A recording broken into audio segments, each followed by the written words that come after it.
Alchemize your energy. Darling, let your spirit be free. Don't give up, keep on pushing through. Now is the time, it's all up to you. Alchemize your energy, my friend. Let your spirit be free. Don't give up, keep on pushing through. Now is the time, it's all up to you.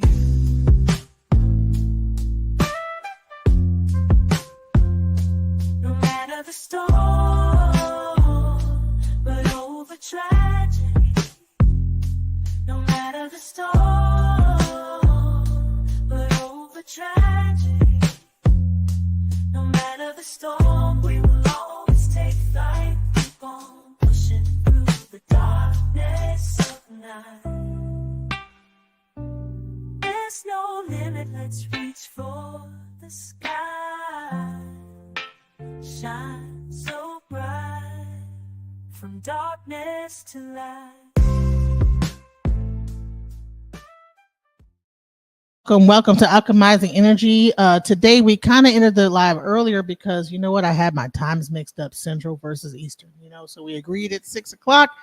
It was 6 o'clock Eastern versus Standard. So now we're kind of in the middle of that, in between 6 Central and 6 Eastern. So let's get into it.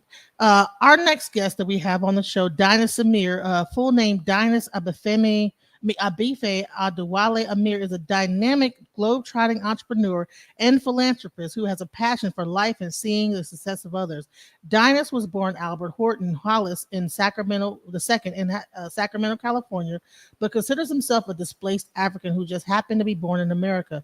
He attended Christian Brothers High School in Sacramento, where he would star in track and football, earning first team parade and USA Today High School All-American honors in football. After graduating from Christian Brothers, he would then take his talents to the University of Georgia. He would letter in track and football and graduate with a degree in agricultural business. After a short stint in modeling and acting, he would then take his talents to corporate America. Dynast would finish in the top 10 in sales for 2 Fortune 500 company organizations, Aflac and Cintas. This culminated with him finishing number 1 in the entire sales organization at Cintas Corporation in 2014.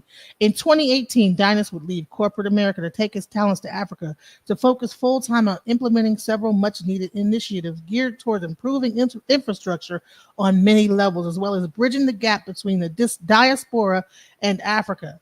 Dynast also a published author, philanthropist, and currently serves as Omo Oba, Prince in Yoruba of Ororuwo, Nigeria, and encourages everyone to come and visit the Kingdom of Ororuwo. We don't grind. Grind means constant struggle. There's no need to grind when you are walking in the blessings of our life each and every day. And without further ado, I would love to bring to the stage and to the panel Prince Dynast Amir. Peace, how are you? Thank you. Thank you for having me. Yes, welcome. Welcome to Alchemizing Energy. I found out about you almost like right when you were beginning the search for Uhuru, when you were, kind of like going out to different places in Africa and trying to understand about the different religious cultures out there, voodoo. And it seemed like you were really trying to break down the norms and what people really thought about African spirituality and things like that. Can you explain what was the thing that drove you toward that? I would say wanting to set the record straight.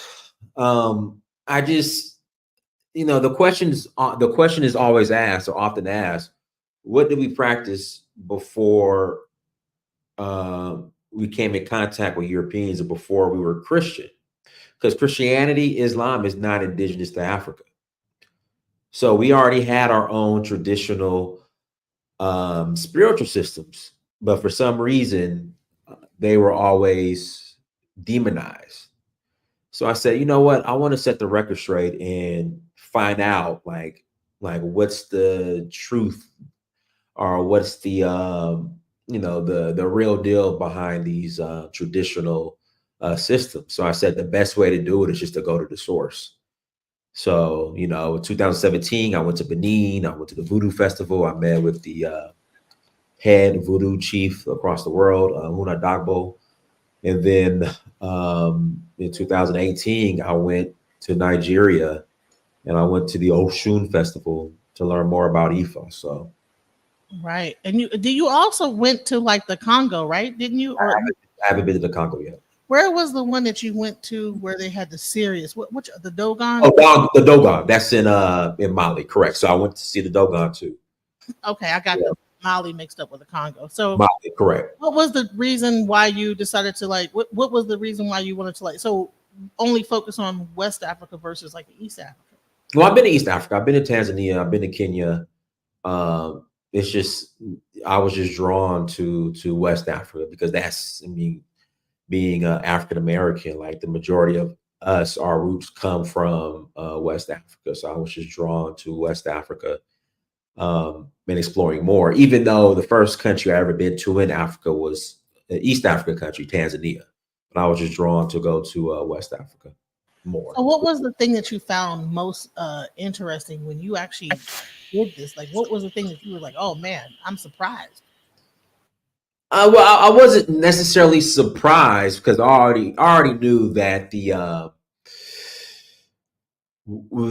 information that we're given by mainstream medium is when it comes to traditional African religion is all a lie.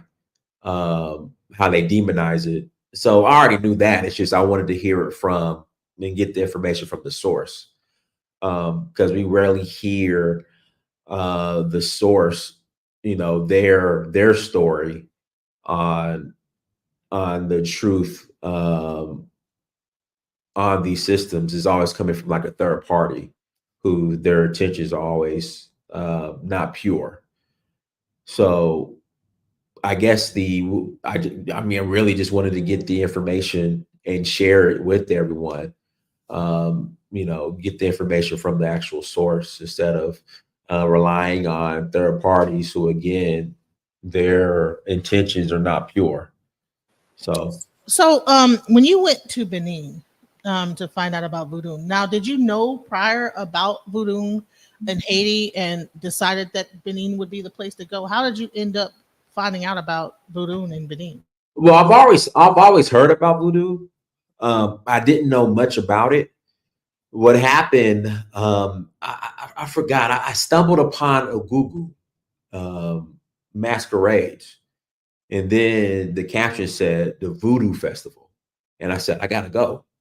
So that's how I ended up going to Benin Republic. Like that's what drew me to it was the Ogugu masquerades. I love masquerades. If you know, here in my house, you know, I collect masquerade masks in traditional like African antiques and art. So I absolutely love masquerade. So when I saw the Ogugu, I said I gotta go see this for myself. Did you have those masquerades before you actually went to Benin? I've been collecting since I've been going since 2011. So I've been collecting masks and masquerades. But you know, when I saw the Ogugu, that's the first time I actually saw the Ogugu, and I was like, oh, okay, I gotta go check this out. So what was the feeling when you actually went there? By the way, you guys, I am DJ Genesis Detroit, aka Alchemizing Energy. I'm actually a priest of Oya in the Ifa faith. I got initiated like 2 years ago through Cuba. You know, I had the opportunity to go to Nigeria. However, you know, financially, you know, I just couldn't afford it. So what I decided to do was go through Cuba. Okay, can I ask a question? So you said you got initiated through Cuba. Yeah. Do you feel as if, because what I'm noticing in a lot of these Latin American countries, would you say that the white Latinos pretty much control and dominate a lot of the African spirituality systems, and the black people in these countries or people of African descent have to kind of check in through them? Honestly, no. You know, everybody that initiated, I was in the black part of town. It was all black. They would look like they were from Africa. Oh, okay. I mean, some people like they were from Ethiopia. I was like, what in the world? I mean, I didn't really know that much about Cuba but then, it's interesting because in their mind, they're like, we are the origin. It was crazy because they're like, no, we are the origin. So I don't know what is going on, but I know that there was some aspect of that in Cuba. When you look at the history of Cuba, you find like that people came a long time ago into Cuba before Columbus, and that there were like Muslim mosques and all type of stuff in Cuba. So I don't know whether these people were already in Cuba before the slave trade, but these people were black as tar. No, I shouldn't say that. They were black. You know what I'm saying? They were not light-skinned Cubans at all. Okay. My Babalao, like I said, he was a tall, dark-skinned black man. Okay.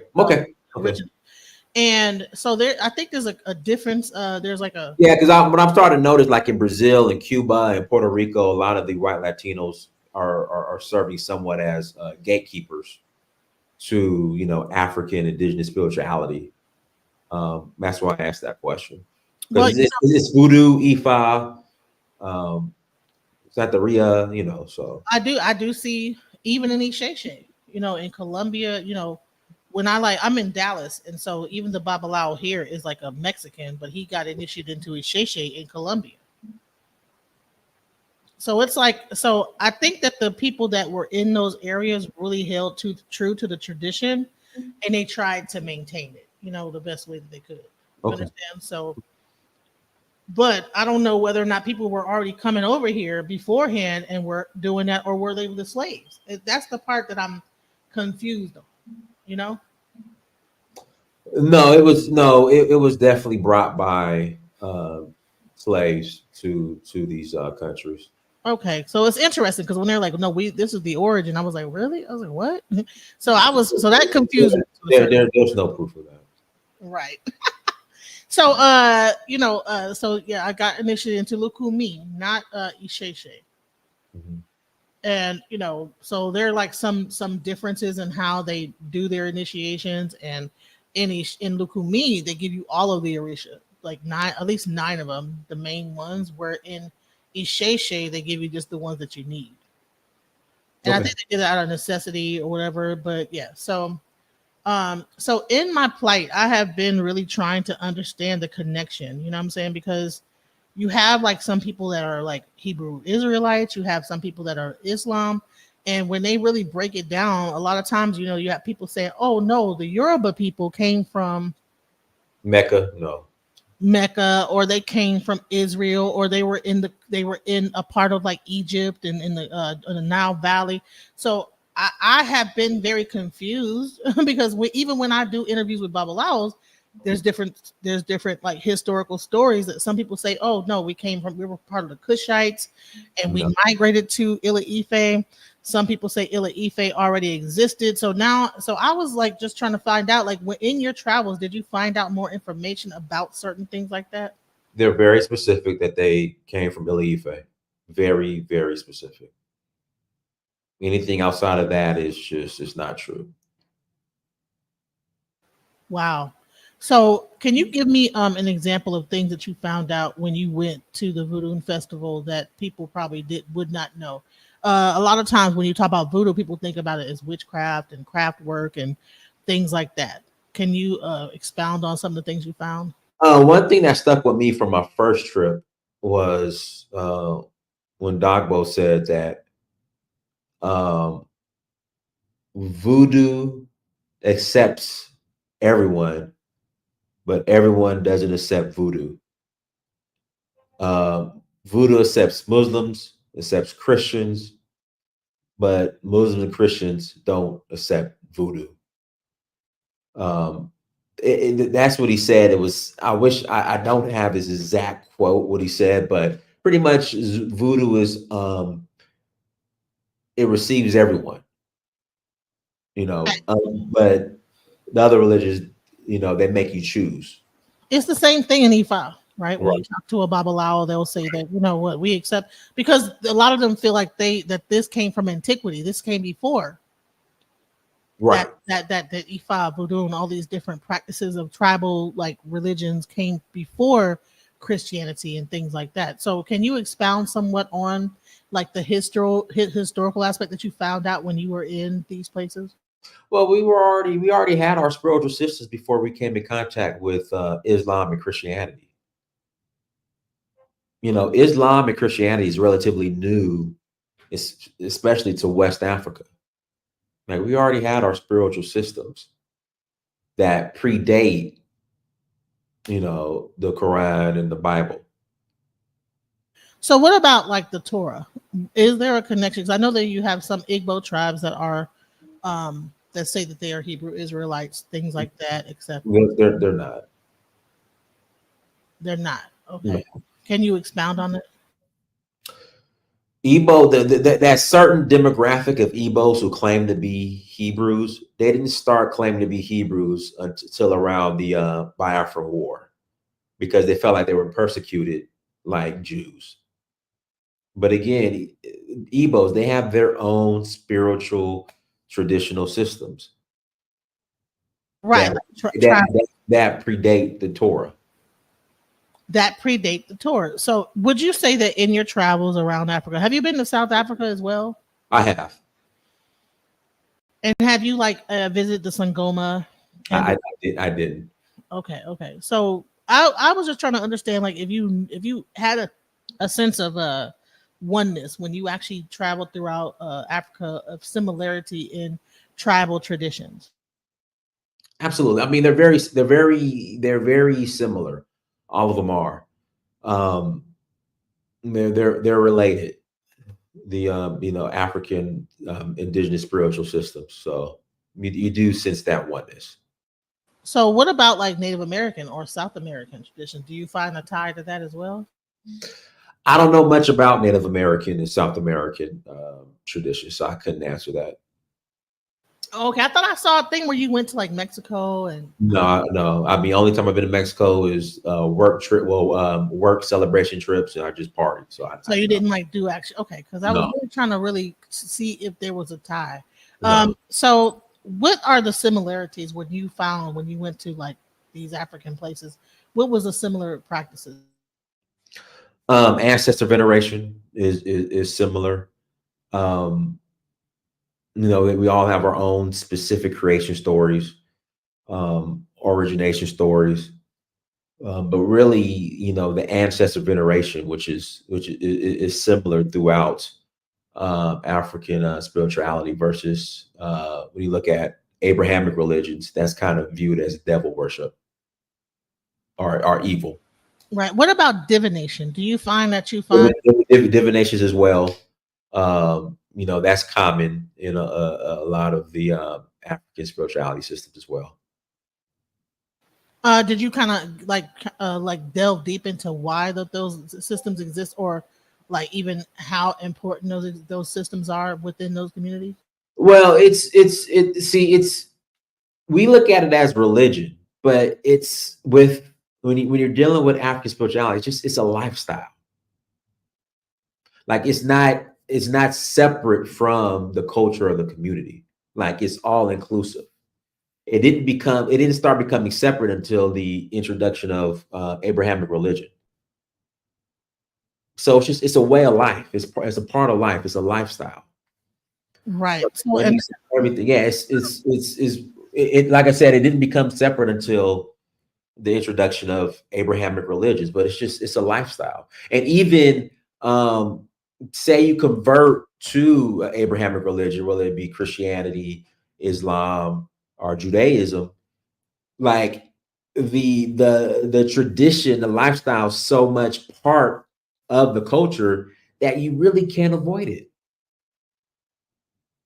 When I went to South Africa, because I've been to Cape Town, and I would go to the township. And one second, let me turn off this light in my living room, because the reflection. Give me 10 seconds. We'll continue. Okay. When I went to South Africa, what I noticed is that even in the township, even though this is like a colonized place, it's they went through apartheid with the whole thing. When you go into the townships, you'll see some boomers just kind of just sitting in the middle of the road, And then I guess that if you wanted to go see the Sangoma, they're sitting right there. They're like in the middle of the street. You know what I'm saying? I don't know why they were in the middle of the street, but they would be like sitting right there. You know, is it the same in other countries where like you go throughout Africa where the priests are kind of like just sitting there, like because the Sangomas they look kind of scary. They'll have like their faces all in white and they're just sitting there dressed in like traditional garb and they're just waiting for someone to come up, depending on the situation. I wouldn't necessarily say the Chiefs were just randomly sitting around, just waiting for people to come up. So that hasn't been my experience. So that might be just a specific thing to South Africa where that Yeah. Whenever I'm in, Ouida or Benin or Nigeria, you just don't see chiefs randomly or spirit or babalaos or voodoo practitioners just or Nifas just sitting around just waiting for people. I haven't. Yeah, in public on a street corner. Yeah, I haven't seen. that was how it was. I was in the Longa Township, and you would. I mean, I was we'd be walking, and then there would be a person just with a white face, dressed up and sitting there, and I don't know, like they'd be sitting up, I guess waiting. I don't know. It was really interesting. Yeah, And like in different parts, like waiting. I'm like, what are they waiting? What is going on? It was interesting. And I said, well, what are they for? It's like, well, if you have a problem, you go to them or whatever. That's what the guy would tell me. I don't know if he was telling me the truth or not. But yeah, I haven't experienced that. the spiritual aspect of it in South Africa is very ingrained into the society. Even when I was there, I saw some people like let me tell you how funny South Africans are. They are jokesters. They'll say first thing that if you're American, they'll say, well, we can't understand English. And it's like, dude, you just said that in English. But anyways, I saw like some people, they had like machine guns and machetes. They were marching down the street and they were like, they're coming to get you. And I'm like, what? But no, they were doing like a rites of passage or something like that. That was just a part of what they were doing. But they have really funny senses of humor, like to scare me or whatever. But because they probably thought that they felt that I was kind of scared being in a new place. But do you see when you go to other parts of the country how like those practices are kind of out in the open, or are they more closed off in West Africa and East Africa? I would say it really depends. Like in Nigeria, there's always a festival going on. Like it's a festival always going on. When I'm in Yoruba land, like there's always a festival or ritual going on. Same thing with when I'm in Benin. Once you're like around Ouida, there's always a festival going on. So I guess yes. I mean, there are festivals that are accessible and rituals that are accessible to the public, if that's what you're asking, that can where one could go and see. Right. So when you go there, like to certain areas, you don't really see like a lot of you know, I would say like this: whenever the white people would come and go to these villages, right? They'd be doing all this different type of stuff, and and they would get it on film, maybe a documentary about it.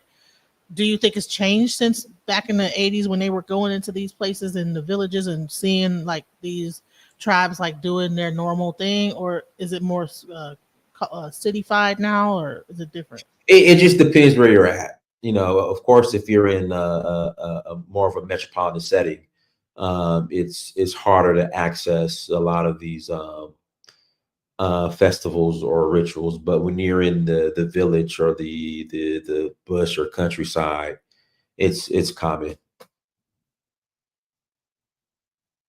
to see it. So, what would you say is like the most important thing to know when you're traveling to Africa, and like even from a spiritual standpoint, or even from an individual standpoint? What do you think people should be prepared for? You're not in America. You're in Africa. Keep it simple. Can you expound a little bit upon that? Like, I mean, certain like luxuries. I mean, you might be inconvenienced. Like you're not in America. I mean, you're in Africa, so you just have to be a little more patient. Things move a little bit slower. Um, have an open mind. Just you're not in America. so I heard like even time, is different how people view time. In America, Right. Things move a little bit slower. Like if you're at a restaurant, here in America, we're used to getting our food in 15 minutes. Over there, you might wait 45 minutes to an hour, depending what you order or where you're at. Like I said, just you're not in America. You just got to be patient. do you feel like Americans get treated differently in Africa when they come there? Like, do they know, okay, you're from America, and let me try to like get the bit more out of you, or what? Yeah, but that's why you negotiate and barter. Everything's negotiable in Africa. It isn't like here in America where, like, when you're at the market, you negotiate. Here we're used to the price being the price. Over there it's everything's negotiable. So explain how that negotiation works. So you go into the market and say that someone says the apple is like $10. Would you say, well, no, I'll give you 5 for it? Like, how does it work? Yeah. Whatever. If you're at the market, whatever price they give me, I mark it off 75%. They'll go from there. 75%? Yeah. That's how high they mark up if they see you coming. 75% and go from there. They start negotiating from there. Wow. So would you say that that when it comes down to moving to Africa, there's been like this whole thing where Ghana opened up and had to return, and I think that you were doing tours and things like that. A part of that, people moved over there, they began to complain about how they were treated, this, that, the other. What do you think is the thing about that? Yeah, I mean, everybody's experience is different. When I go to Africa, I don't wear rose-colored shades. I do to a point. At the same time, I realize that I'm in a developing country. And like I said, you're not in America, but you are in a developing country. So, certain inconveniences and hustles and all that, you just gotta just be on your P's and Q's. Wow. So what are like some hustles you should look out for when you go to Africa? But just overcharging. That's why it's always good to have a local with you when you move around. If it's like your first time traveling to Africa country, like try to have a local person who knows the area move around with you so they can negotiate for you. So in your searching for Uhuru, I think that, like I said, you actually went into Mali and talked to the Dogon. When it comes down to technology, even our spiritual systems were very like, seemed like they were technologically advanced. Was there anything that you found like technology wise that it was like, dude, this is like, man, this is hidden, but people like, we're like the Wakanda, but there's like a hidden Wakanda. Our technology was our spiritual system, but that's about it. But I haven't seen any like anything that's I would say tangible like a iPhone or anything like that. No, it's just our technology was more on the spiritual side. But I know they have like new cars and stuff like that that came out in Africa, like an African car, like I think in Nigeria. No, well, like the Innocent and yeah, I mean they're just cars, no different from a Chevy or a Ford. It's just cars. Okay. So when it really comes down to culture, when you now we have like this whole FBA movement, and we had like the Pan African movement that happened. Um, do you feel what is happening with the FBA movement? Do you think that's good or bad when it comes? Do you think Pan Africanism is now dead because of that, or what do you feel about that? No, I mean it's not for everybody. I mean Pan Africanism isn't for everybody. You want to be FBA, be FBA. You want to be ADOS, be ADOS. Whatever works for you. I don't see it as a threat at all. When you went to like Africa, did you feel like people like embraced you from America as a Pan African? Well, would you consider yourself, before I even ask that question, would you consider yourself still a Pan Africanist, like a diaspora? Like a who? Like a Pan African diaspora, kind of like, trying to bring everybody together and, Absolutely. Why is that important? I think uniting, and because I mean we all have. Well, I mean, for starters, when it comes to Pan Africanism, I want the best for African people globally. That's what I want, and that's important. You know, I don't hate on my fellow brother and sister. You know, we can agree to disagree. We're not going to agree on everything. As long as you're a righteous person and contributing to the betterment of humanity, let's work together. So, how do you feel about the FBA movement and how they see things? Do you think it's like good, like wrong to create this divide? I can't hear you. You're going out. No, I'm sorry. Do you think that it's wrong that there's like this divide being created? And when I do see a lot of people getting on those panels, a lot of them are from East Africa, like the Sudan and things like that. Have you been to the Sudan? I've not been to the Sudan though. Okay. Did you find a difference between how East Africans embrace us versus West Africans? No, I was embraced by East Africa as well. Yeah, I didn't notice a major difference. It's just I resonate more with West Africa. So, what do you think moving forward when it comes down to Pan-Africanism and with this new FBA movement we need to do? Because, you know, they're trying to say that Pan-Africanism is dead. They're entitled to their opinion. I wouldn't pay much attention to it. You know, if they want to be ADOS FBA, let them be ADOS FBA. You know, I mean, they're not getting in our way, so I wouldn't pay any attention to it. Good point.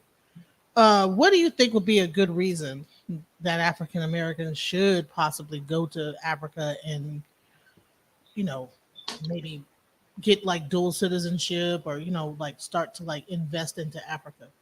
It's your birthright. It's the root. That's where we're from. But if you choose not to, then hey, more power. You know, if you choose not to, and if you're fine and comfortable here in America, hey, I'm not mad.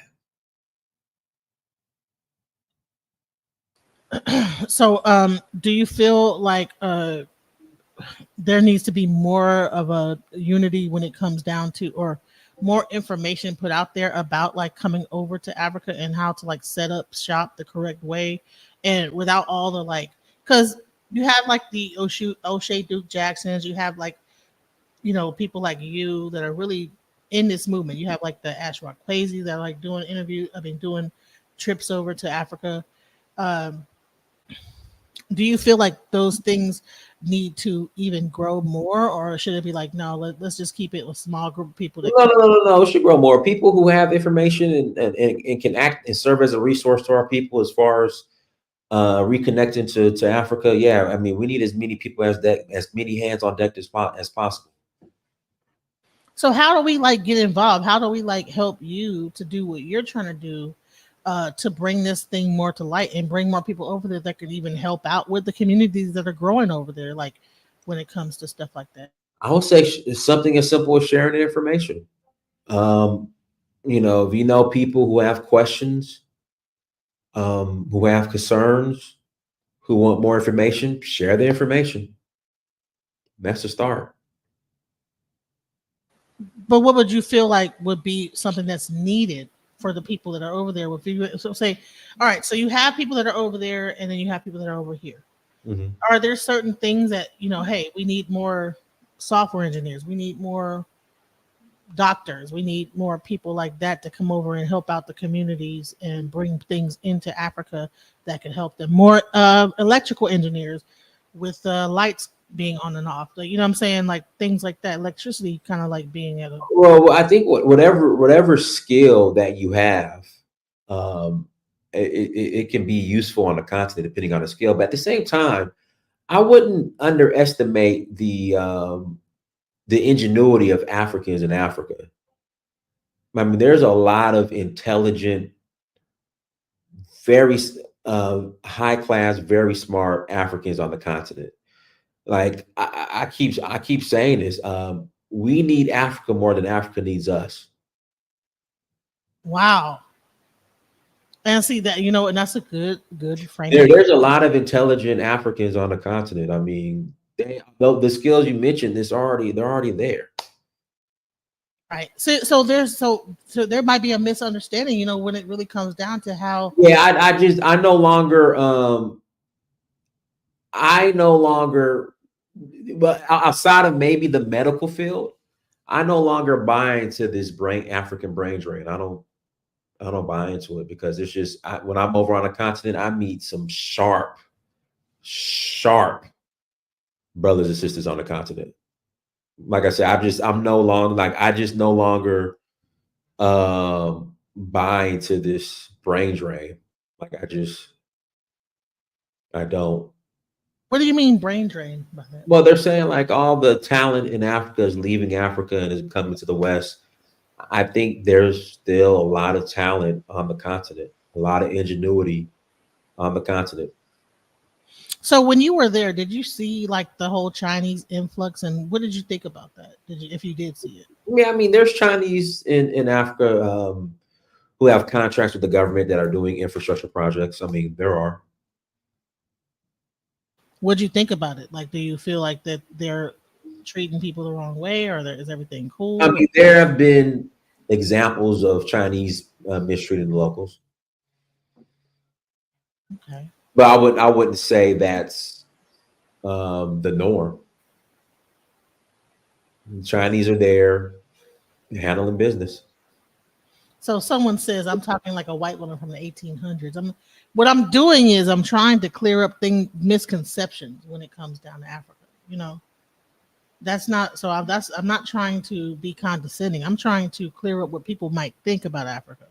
I'm a person that practices African spirituality. Of course, I believe that African is just the spirituality alone of Africa, what I'm saying, would show you that these are very intelligent individuals. And then the fact that they are where we come from, I think that there's like a big misconception about how intelligent we are, what I'm saying? And our spiritual practice speaks of that. Right. So it comes down to let's get into relationships, right? So do you feel like when it really gets down to, you have these things called the passport bros, you know? Yeah, passport sisters too. Right. Even worse, right? Because you have like the Caucasian people that are going into Mali and Kenya and getting with the what are they called? The local men. Yeah, I know. Yeah. Ghana, Gambia, all over Nigeria. Right. So what do you think about that whole movement of women going over there and kind of like doing that? I mean, if it's between two consenting adults, go for it. So let's get into your some of the things that you're doing. So you have a trip that you do over to different parts of Africa. What are you doing? What's the next coming up trip that you have?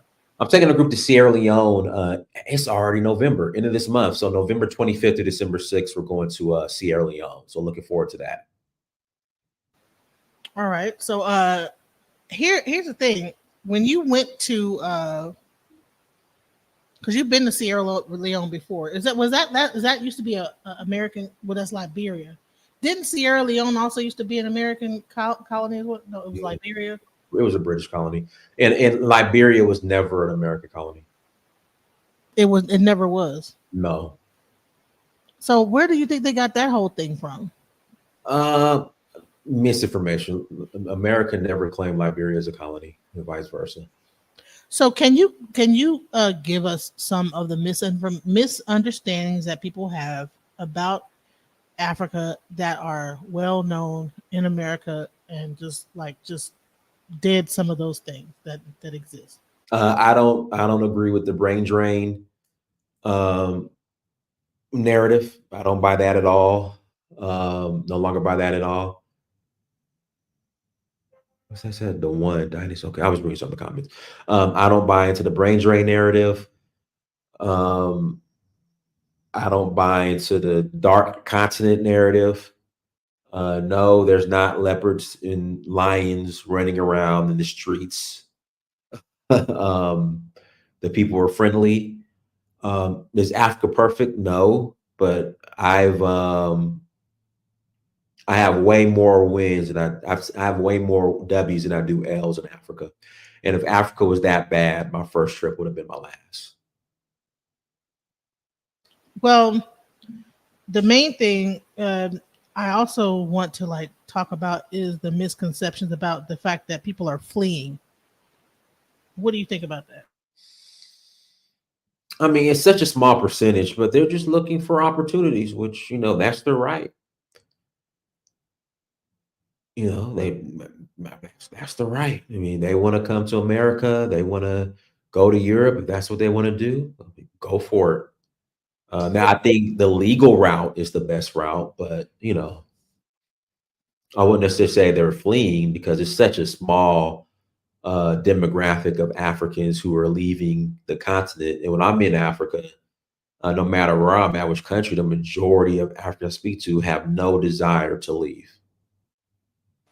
And what do you think of this whole tether thing, calling people tethers, and they're trying to tether off of us and all that stuff? Tether how?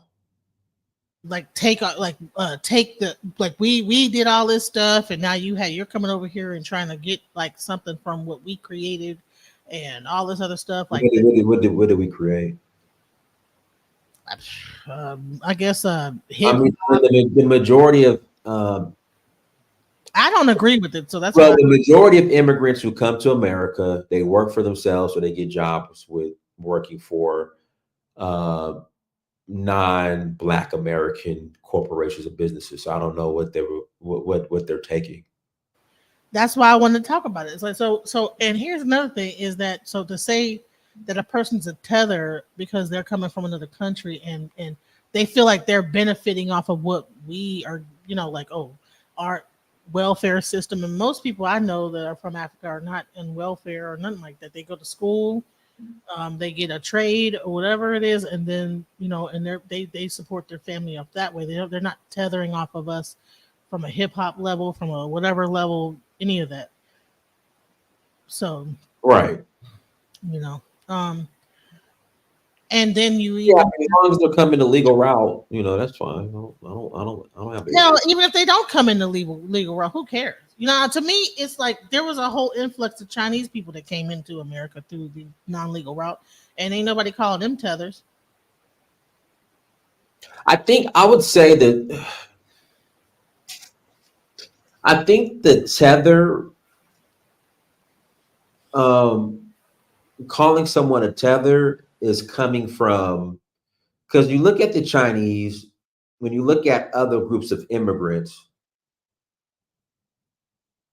their home countries are in much better positions, in a much better position than a lot of the countries that the so-called tether comes from. So I think that's where that term comes from, somewhat.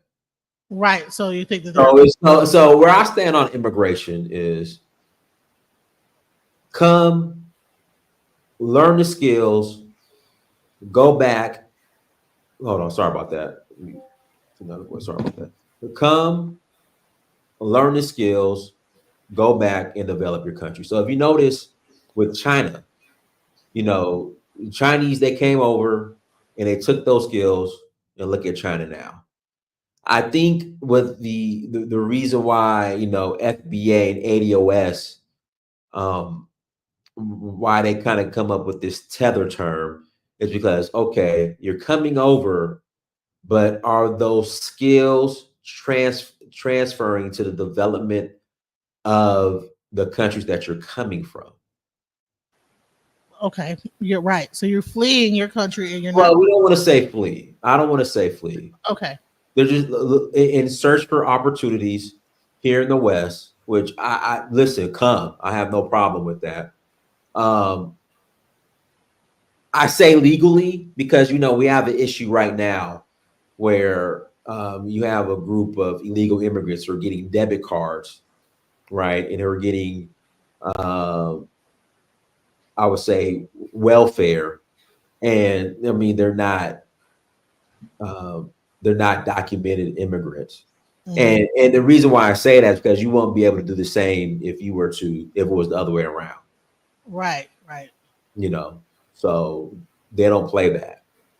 You know, crossing borders illegally in a lot of these African countries, you know, they don't. If you get caught, you could get in trouble. You could get arrested. Right. You know what I mean? You could get deported. It's happened. So that's why I'm like, it goes both ways. So I get it where they're coming from.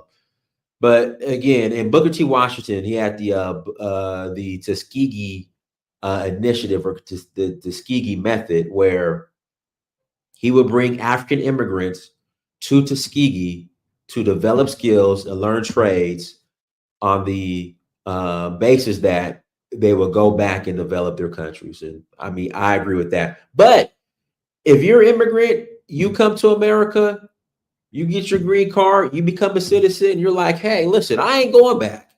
That's your right. And I'm not mad. And I'm not going to sit here and shame you and remind you that, you know, if it wasn't for us Black Americans, you wouldn't be able to come over here. I'm not going to do that.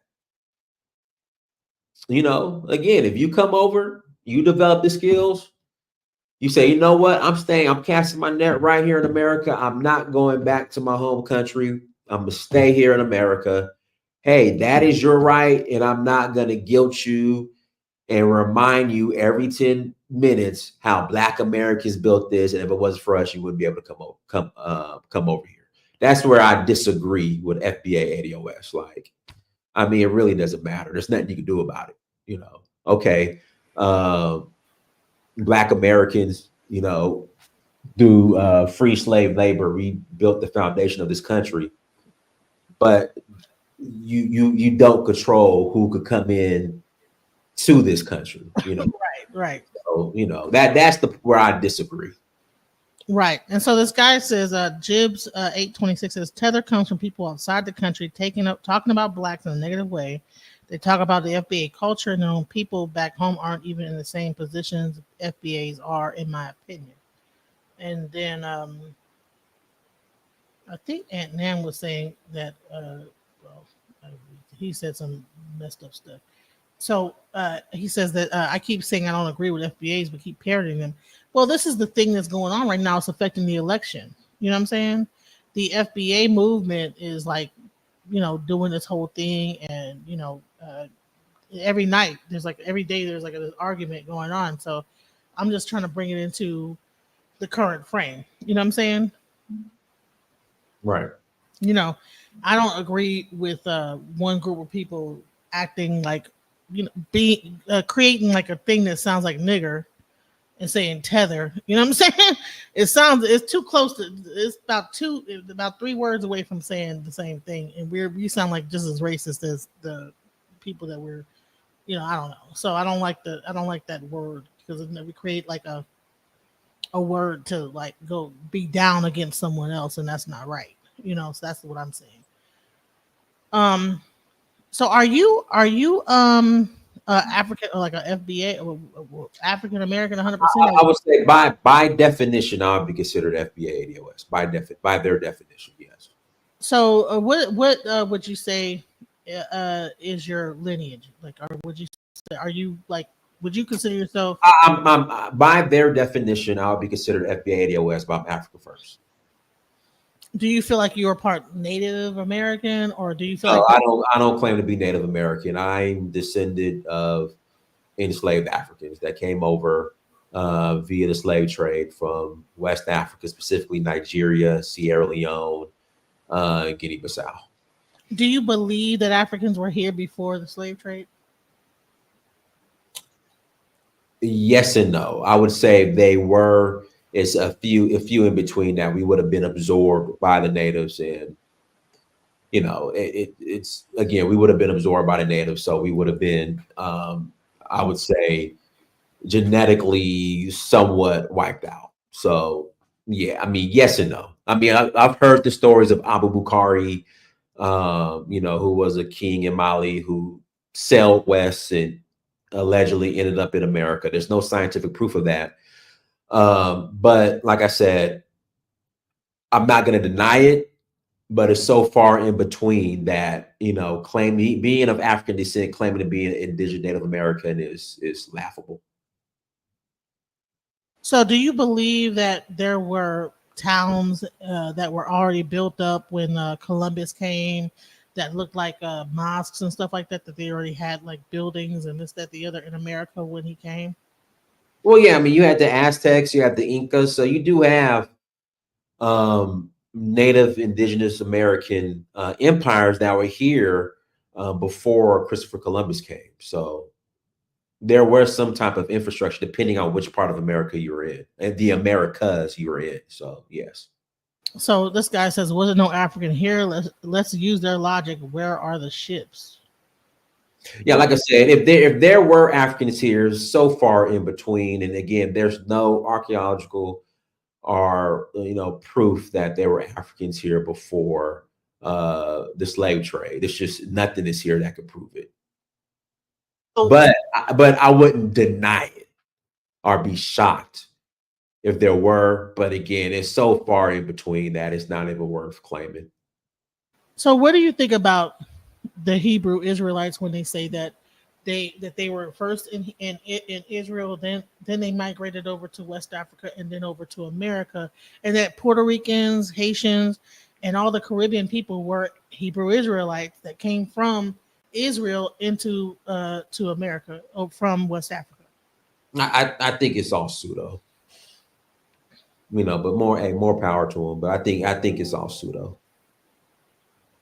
So can you go deeper into it? Well, why?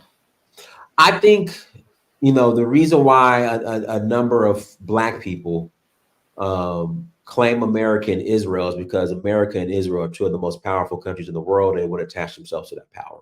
That's my that's how I feel about it. So it's just a way to attach themselves to Israel, which is again one of the most powerful countries in the world, and so we were the original Israelis or Hebrews or whatever. That's where that narrative comes from, if you ask me. So what about the connection to Egypt? Some people say that we are from ancient Cushites empire and we were Kemetic and things like that. What do you feel about that narrative? We're completely different people. When I'm traveling throughout West Africa, whether it be the Yoruba, Fon, Ashanti, none of them are claiming Kemet. So say we did migrate from Kush. Nobody's claiming that. So why is she asking all these dumb questions? I'm asking these questions, and they're dumb. There's no such thing as a dumb question, because the narrative exists, and I'm just trying to get an idea from a person who actually traveled to Africa and spoke to people in Africa, what he found out when he was in Africa. That's how I feel. I mean, do you feel like I'm asking stupid questions? No, ask away, please. I ask away. Ask anything. When you went to Africa, did you find any people that were in Africa that said that they were from Egypt or from the Hebrew Israelite tribe, or what was the only people for the most part who claiming to be Egyptians and Hebrews are Black Americans here in America. So when you went over to Africa and you asked people, did you talk to Igbo? The only I had one conversation with a Dogon who alluded to being in Egypt, but then who alluded to being in Egypt. I did have that one conversation with a Dogon who alluded to being in Egypt, but for the most part, they're Dogon from Mali. So let's get back into the Yoruba and the Yoruba understanding of life and things like that. Ile Ife. Mm-hmm. So you are a prince, a Yoruban prince. How did that come to be? So I have roots in Ororuwo, which is a kingdom in Nigeria. Kabiyesi said, we left, my family left as royalty, and me standing in representation of my family, I'm returning as royalty. So I have my coronation and became a prince. I was coronated as a prince. So how was that ceremony? Was it in Africa or was it in it's online. I have a video of it. It was at the palace. So are you aware about the South Carolina Oba that Yeah, I am. Yeah, rest in peace. I know he was murdered by his sister. Goodness. Yeah, that was terrible, right? Yeah. Oh God. So, are you aware of like the kings being made in America? And do you know anything about how that? Well, the one that's really the one that's recognized. You say you're speaking on. We're still staying on Yoruba, right? When you said kings being made in America, we're speaking on Yoruba, the king, there's so from Kabiesi in South Carolina, there are more kings being made in America. Well, the only one that I know that's recognized here in America is the one in South Carolina that is recognized. That I could be wrong. I don't want to step on any toes. I don't want to offend anybody. I don't want to anybody say Dynast don't know what he's talking about. He don't know. He don't know. I know that the village in South Carolina is recognized by the Uni of Ife in Ili Ife. So that the village in South Carolina is recognized. That Kabiesi is recognized. That's the only one I know. But there could be more. I could be wrong, but I know for a fact that one, the one in South. Oh, I think it's called Oatuji Village. Is that what it's called? Yeah, Oyatunji Village. Yeah. Right. I know they are definitely recognized in Yoruba land. So, what did it take? What do you think it takes to be recognized in Yoruba land? How do you know how the structure is, like how it works? Well, it's all through what's the word I want to use? It's all through bloodline. And help me out, guys. Ancestry, genetics, bloodline. What's the word? Come on, help me out. Somebody in the chat will help me out. Lineage. Oh, right. So if you go through the right lineage, okay. Right. That's how. Thank you, lineage. Right. The reading comes around. It says that person is an Oba. Right. They'll be able to then set up their thing. So, but even then, outside of that, before even with lineage being said, you still have to have a divination, and for that individual to be approved to still move forward. Right. So, how important is divination and why? There's a book I'm reading right here called Flash of the Spirit. There's some other books that I read. I mean, basically divination, it gives you clues and tells you how to move forward. So it's very important.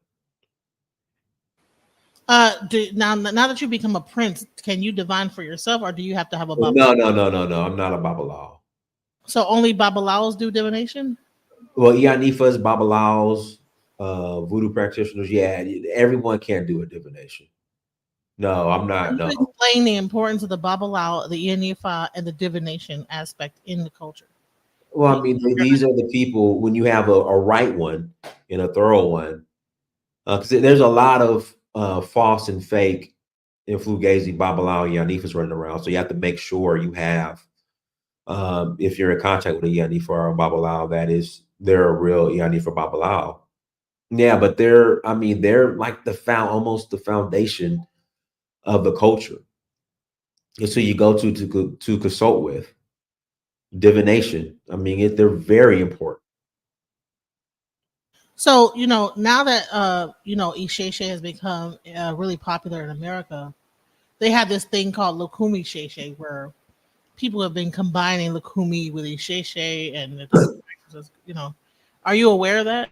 I don't know much about it. I'm more Ifa and Voodoo. I don't, even when it comes to Santeria, Lukumi, I don't know much about them. Hoodoo, I'm not really up on it.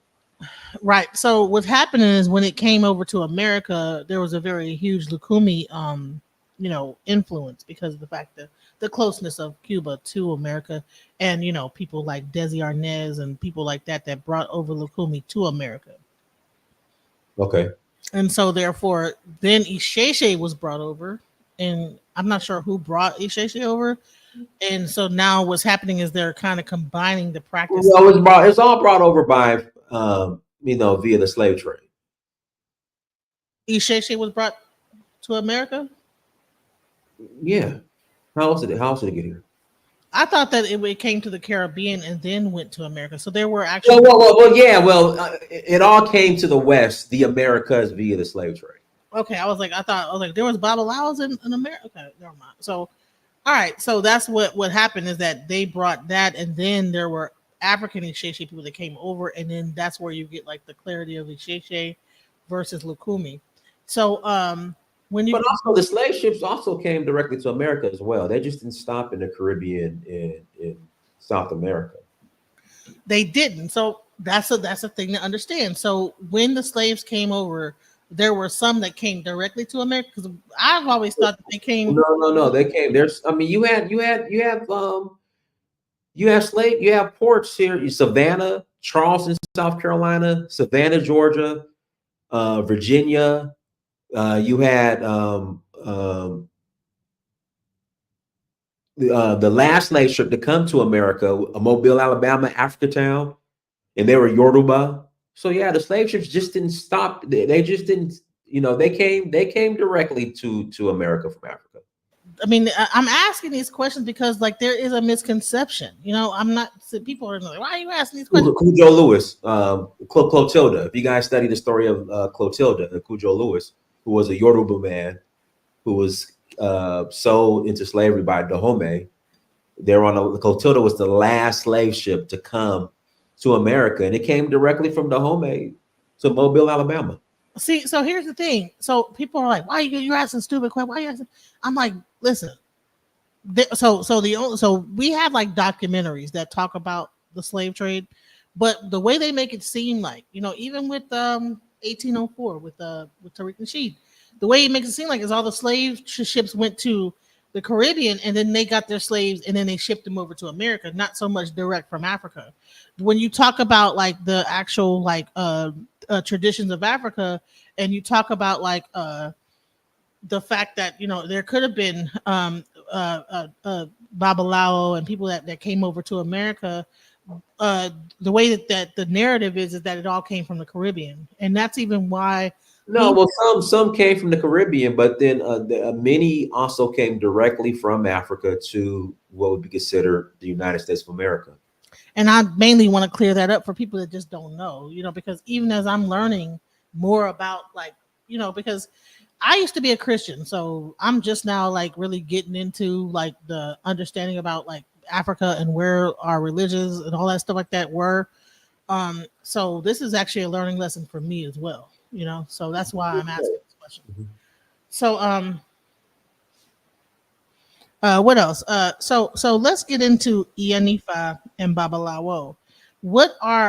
How important when it really comes down to society and the king and how things were laid out? How important were these priests? No, it's who divine for you. So when it comes to one who wants to chart their own path, and as far as seeking guidance, is who you went to. So it's very important. What about the Olorisha in the community? What was their what did they actually do within the community of the kingdom? Well, the Orishas, those are gods. So but you still needed the Babalao and the Iyanifas. If you wanted to get initiated, you had to go to the Babalao and Iyanifas. So, right. So you have like the smaller priests, like the Olorishas. So let me give you an example. When I actually have done more research, I'm finding out that in African society, it was called the microcosm versus the macrocosm. So the universe itself was laid out how they would actually lay out their cities in Africa, right? You would have the king in the center. You'd have like the Oya or the different. So you would have like different aspects of the people, either Orishas, that actually when they were crowned, they have a certain function within the community. You'd have your Osayin, who was like the medical practitioner. So it was like pretty much a community of priests. You understand what I'm saying? Are you aware of that? I'm aware. Can you expound upon how that structure was? I wouldn't know much about the structure. Okay. To really expound on it. Right. Okay. So, um, basically, what it was is that okay. So the Orisha not only break down into like just nature itself. They break down into colors. They break down into sounds. They break down into human body functions. Actually, like your actual organs. Same thing with Odu. Same thing with all the different aspects of Yoruba religion. It does not only like just say talk about the universe, but the human being itself. And it's the same thing in Taoism. Are you aware of that? I'm not familiar with Taoism. Well, Taoism. So when you talk about a holistic system, right?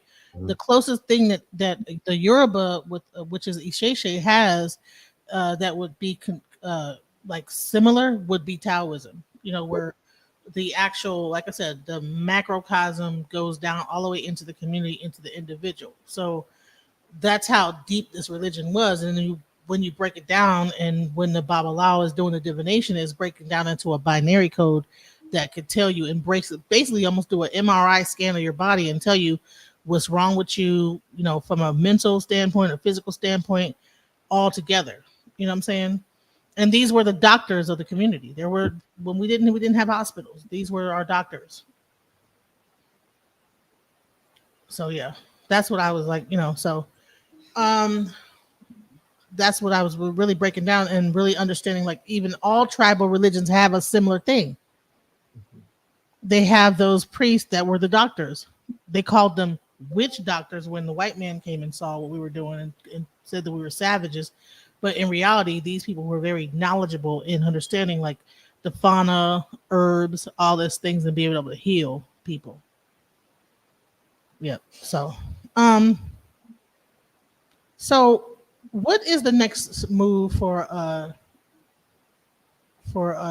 Prince Dynast Amir? What do you have coming up? I know you have several books that you have printed. Can we go into the books that you have done so far? Yeah, so I've written a sales book, Sales Motivation 101, Get Off Your Ass a Cold Call. And I've written several children's books. They're all available on Amazon. Search my name, Dynast Amir, they'll come up. So I'm going to like show that real quick. I want to share that with everybody to make sure that they check out your so you can like if you got Kindle, they're free. So that's awesome. Hold on, let's show you. So these are the books that Prince Dynast Amir has out. Amina's Third Eye, a children's story on manifestation through meditation. Then we have It's Libation Time, a children's guide to the ancestors. We have The Sun Loves Me, Kinky Hair is Queenly Hair. And if you guys have any children, please support, his books. Then he had Sales Motivation. So, he has a lot of like different aspects. So right here he has Ancient Dogon Wisdom Life Lessons, and they're free on Kindle. That's one good thing. What I'm saying? It's free. So to get this information, he's not charging people for it. Some things it's like a little small fee, but please support what he's doing, because even broke down the story of a great friendship, House of Folklore. I think you did that with someone else. It was a combination book that you guys did 4 years ago. So, what book? The story of the great friendship, House of Folklore. Right. So some books I did addendums to them, which are allowed. So that's Milan Shail. That's the original author. Oh, okay. So you just did an addendum. Okay. Right. All right. So my channel is Alchemizing Energy, and I do interviews with like Babalawos, a lot of practitioners in Ifa. So go ahead. What were you gonna say? No, go ahead. Oh no, you would open. I thought you were about to say something. No, I was reading some of the comments. Sorry, reading aloud. Go ahead. Right. So let's get into the comments. Is there? I also I'm not. Well, you can put a link in the chat room so people can call in. Right. I don't have the. See, if I put the link in my chat room, they're not gonna see it. So you have to put the link into your chat room. So I'm gonna put it in mine. Hold on, let me see. I would love to bring people up. Yeah, I don't think I can. Hold on. No, you can. Oh, you know what? Maybe I'll go to your page and put it in there. Yeah, I can't do it. Right. Oh, there you go. Guys, there's a link right there. Maybe they could click on it. They can't see it. It's on my, it's gonna only show in mine. So I'll like go onto yours and share it. Search for Uhuru. But really, really when I put this together, it was not, I was mainly trying to, I've been following Prince Amir for a long time, and I was, I still want to go to go on one of those tours with you and see parts of. I want to. You just did the thing in Tanzania, which I thought was awesome. You know what I'm saying? So, I mean, I think what you're doing is awesome. So thank you. Guys, links in the chat room. If you want to call in, you can click on the link. I think I just put it in there. Yeah. I hope I wonder if right. So I want do me a favor. Send the link. Put it in my Instagram, and I'll post it on my end and see if they'll. Yeah, send the link. Post it on my Instagram. Okay. Or maybe I can just copy and paste it. Hold on 1 second. I just sent to your Instagram just now. Okay. Anyone that wants to come up, please do. Okay, guys, the link in the chat now. Yeah, I think the link's in the chat. It wouldn't let me add. No, I just copied and pasted the link. Copy and pasted the link from when you posted it. Yeah. Okay. If anyone wants to come up and make a statement or say anything, please do come up. So let's talk about how was your trip this recent trip to Tanzania? It was great. Good.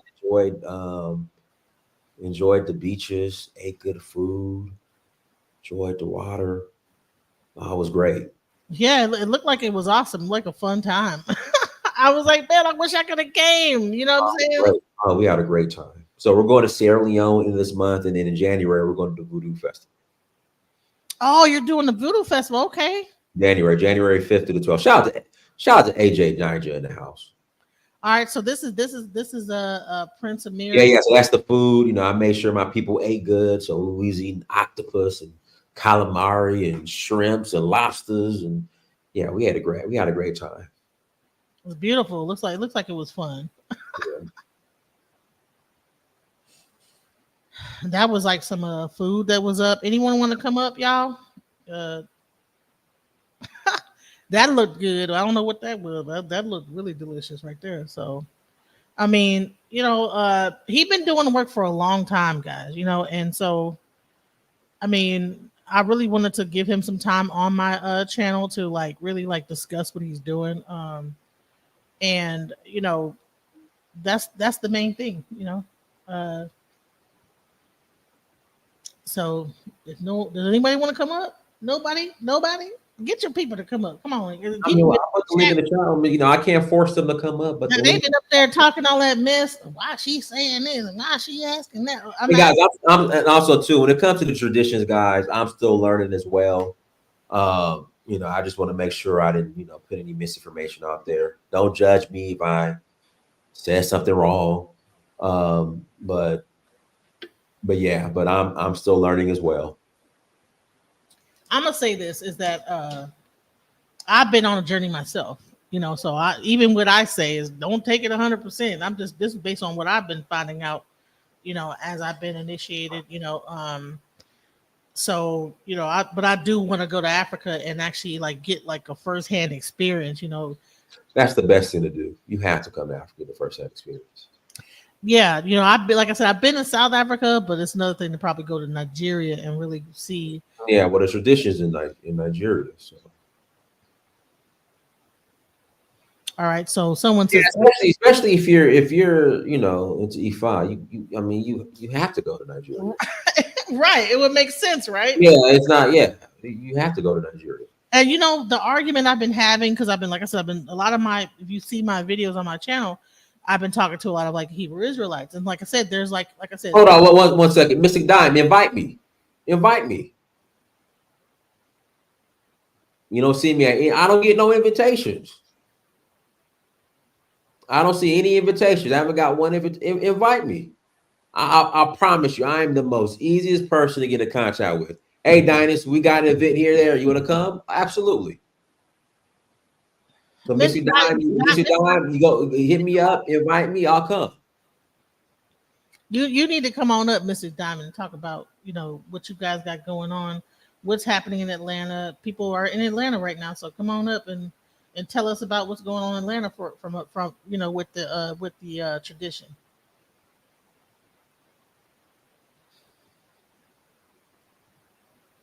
Wait, it's Star Straight. Okay. So let's see. The Africans waged war against the Negroes, sent us to the slave coast after we lost the wars against Askia. I don't know what he's talking about. Yeah, I don't know. Race war. It's interesting people up in the chat. About. Some of the people are kind of like going hard. It's like hey, Mystic Dime, how are you doing? Hello, good afternoon. How are you all doing? Hi. So I'm sorry. I'm in the middle of doing something, so I can't stay long. I'm so sorry. But okay. Don't apologize.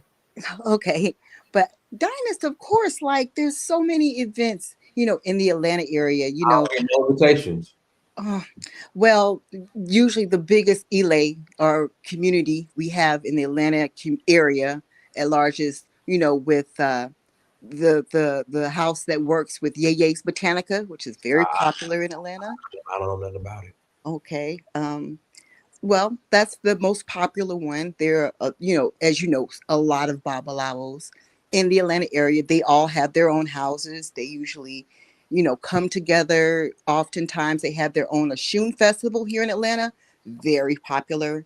I'm usually in the Oshun festival in Nigeria. Is it the same date? Is it the same, but Oshun festival is always the second Friday of August. Yeah, I'm always in Nigeria. Yeah, well, it's a beautiful expression here in Atlanta too. But they have a Goon festival. They have, we have there are different ancestor rituals and ceremonies that they have. So they're always having something. They have a meetup, that I've signed up with, and I'm always getting reminders for things. So I'll definitely share that. And when local people tell me and I'm going to something, I'll definitely forward that to you as well. So yeah, I just wanted to share that and let you know that it's, we're here. Hey, Okay. Oh, cool. Yeah, I'm down.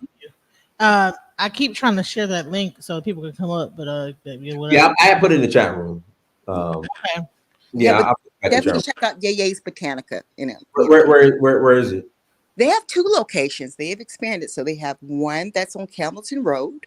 Okay.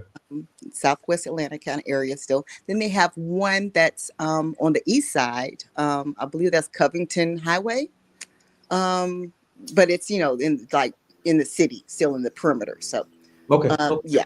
So those 2 locations always having something huge, popular. People are always learning and growing. This is the good foundation, usually the good entry point into these traditions, at least in the Atlanta area, has been my experience and the experience of so many people.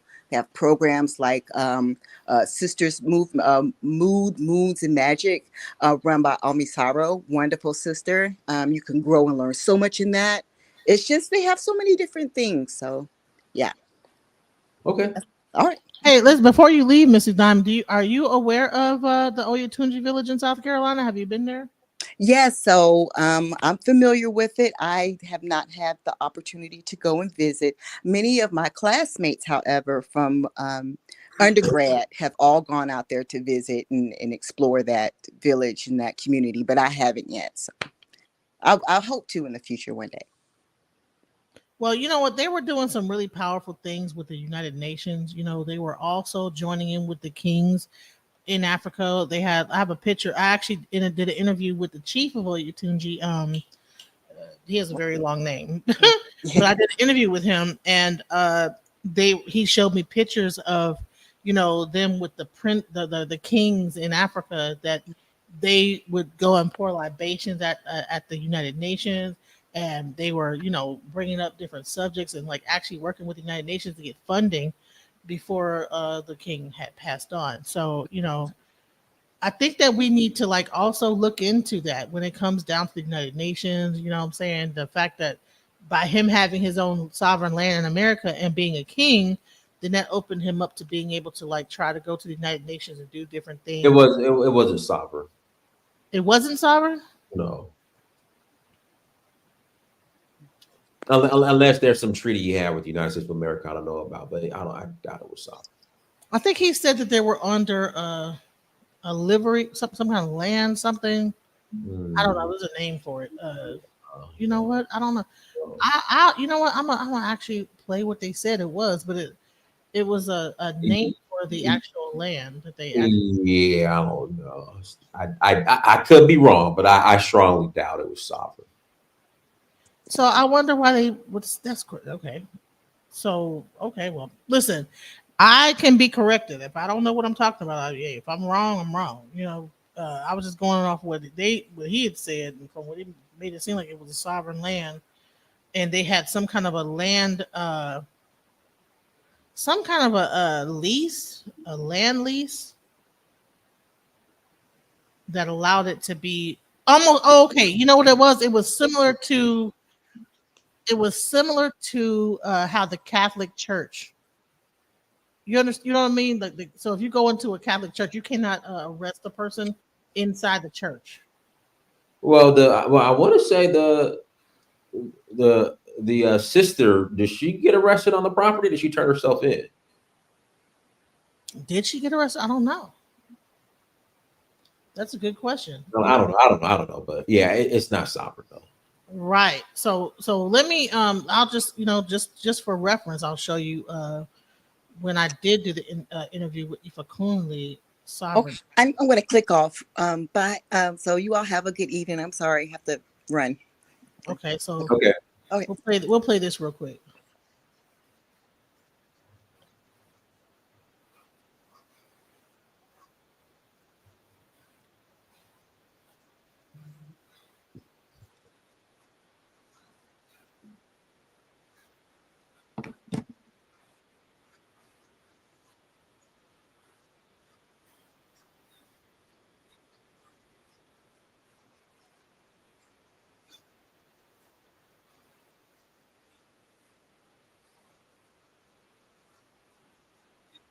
Oh well. Can you hear that? What I'm playing? No. Oh, okay. Hold on. And so part of what that is showing you the relationship to this corporation, because the United States government or the United States of America is a governmental, it is a corporation. It is not a state. So each person belongs to state. So there's a real complicated situation. I'm not sure you want to go too deep into that, but there is a. No, a lot of people talk about, oh, I want to get my own land. We should get our own land. And I'm like, whoa, this guy actually had his own land and actually was separate from the United States. Because a lot of times people will talk people out of it and say, no, you can't get your own land. You can't have land within another nation. And he did it. So I just think it's amazing that he was able to do that. So, you don't have to get all deep into it, but we can probably have another conversation where we talk about land and things like that another time. But it's called a loyal title. So for those who are interested in trying to understand, I can give you a sense of a direction to go, and it's developing a loyal title, which is a pure title.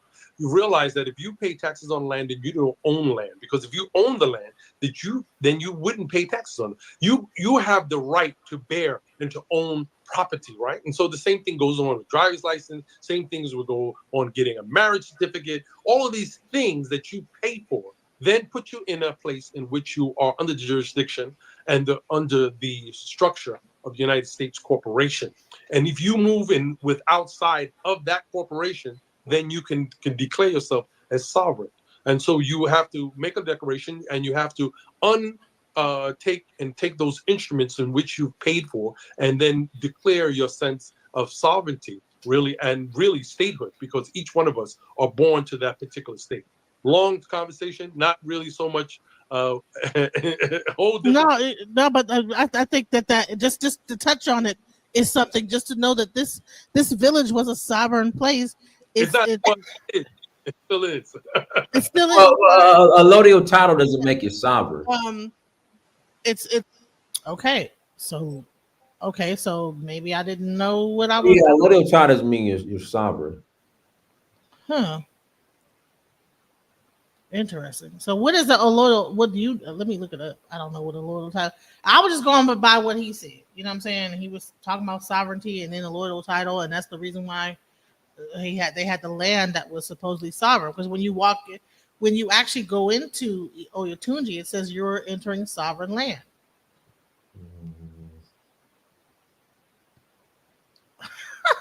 Yeah, no. I mean, unless they have a treaty. I mean, the only people I know with sovereign land are, civilized tribes. You're part of the civilized tribes that. I think that's what what they were saying. It was similar to having a tribe in like a tribe. A lodial title doesn't make you sovereign. Well, okay, so. But I mean, I could be wrong. But I just, I don't want people. The thing I don't want is people to go out there and start trying to get a lodial title and talk about they sovereign. They can just do what they want on their land, and the government and the police force can't intervene and nothing can happen. And because something similar happened in here in Georgia with Dr. York. They were on that, hey, it's sovereign land, and of course when Dr. York went down, it just didn't work out that way. So wow, okay. Yeah. And I want to be very careful. But a lodial title doesn't mean that you have sovereign land. Okay. So so there was like a section where he talked about it. I'm gonna let him finish what he said. And hey Jay, this shirt is from what's the name of this company? Man, hold on. Go ahead. Somebody said they like my shirt. Man, what's the name of the company? Hold on. And anyone can come up if they want to. The link's in the chat, you guys. While he's looking at that, I'm going to go ahead and finish what he was saying. Man, what's the name? Come on, Don. What's the name of the company? I know the owner's name is Namdi, but hold on. Give me a second. Let me go ahead. Here we go. It's its own entity. It's its own country. That's now, one second. It's personal advice. A lot of times that you guys were getting a lot of. Let me put this link in the chat room, guys. So the shirt is from Personal Advisory. There we go. Personal Advisory. There we go. That's where I got the shirt from. Who is that on the shirt? Patrice Lumumba. Oh, okay. Go ahead. That's sweet. So okay, so with this land thing, there's like a lot of like things being kind of like, so we have to be very careful when it comes down to land and what people are trying to say about land. So let me show you the rest of what he said, and maybe you can like expound upon it. Okay. Okay. Here we go. Oh crap! I lost it. Here we go. Was it like, did they still have jurisdiction? So one of the things that just in terms of the FBI and really the FBI, the Federal Bureau of Investigation, is investigating. They have tabs on. Hey, they're going to be viewing this YouTube. They keep trying certain words come up. I'm sorry. Your phone is breaking up. Okay, I'm saying that there's a sense of keywords that will set off. So whether it's the FBI, whether it's any investigating type of organization that are trying to infiltrate and to be able to the instabilities that go on in any type of sovereign type of land or really around the world. And so FBI, of course, CIA, and all of these different agencies are government independent organizations which are not under the United States Corporation. They're independent organizations and have their own budgets. So oh wow, really need to really have a sense of who and what they are. The same way the courts, most of the courts of the land are not anything but administrative, and so we have to really start to have a sense of what. Well, right, okay. So now let's get into it. So we lost the Oba. We lost our. Okay, someone just came up. All right, come on up. Hello, Ola. Nice to meet you. Welcome to the chat. Yeah, thank you. Did you want to talk about this? I've been listening to some of your when you were interviewing Dynast about if Africans ever been to United States before the slavery. Yes. Okay. What do you think yourself? I believe that they did. I don't think that we were like handicapped. I think that we had ships that could come over here. I mean, why would we No. think that we were lesser than the other people that could make it over here? Why do we think that only they could like make seafaring ships? Uh, most sub-Sahara Africans are not good in the sea. First of all, they didn't build such a huge boat to able to fly along that huge wave of water in the Atlantic Ocean. Africans are not really huge boat. You can say maybe they fish or something like that, a little boat. So let's you by the time they will come over, let's say they come over, okay, let's say you say they come over 30 something, right? So Africans are not really water people. You see, the descendants of those water people, you can see in them the Dutch, the Scandinavians. You can see up to today the type of ships that they are building. You are just like your ancestors. If you go to country called Netherlands, you can see there are huge ships, very huge ones, just for fishing alone, And because they already get used to some of all these things, the Portuguese did it, the Africans not at all. You can see they pass through the desert because some of them are desert men, maybe to Egypt, where some of them converted to be Muslims and everything. You understand? So Africa might be used to the desert because some of those empires were growing up in the desert, like the Songhai Empire, and some of those empires that the Ghana Empire, which is part of the Songhai Empire, not this Ghana, present Ghana. So Africans have nothing to do in South America. The blacks you see in South America, in United States, let's say Caribbeans and United States, this Africa that just been brought recently, which is about 400 plus years ago, that is not long, So there's no African that come to United States. Okay, you can say the Africans that came over there maybe have some mixture with the Native Americans. Yeah, it's happened because you grew up for a very long time, some mixing started taking place. But there's no single Africans that travel to or be on the boat or Mansa Musa. Mansa Musa never really traveled by the sea. He just, I think, by the land, by horse. Right. They were saying it's his brother, Abu Bukhari. The story is that his brother left his throne to sail the seas and he ended up in present-day Honduras. But again, that's the story. Yeah, there's no archaeological proof that happened.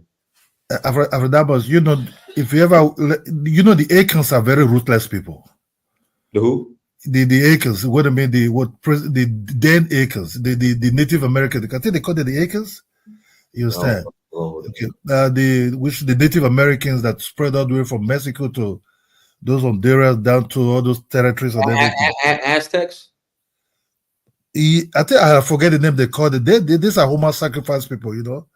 They were brutal.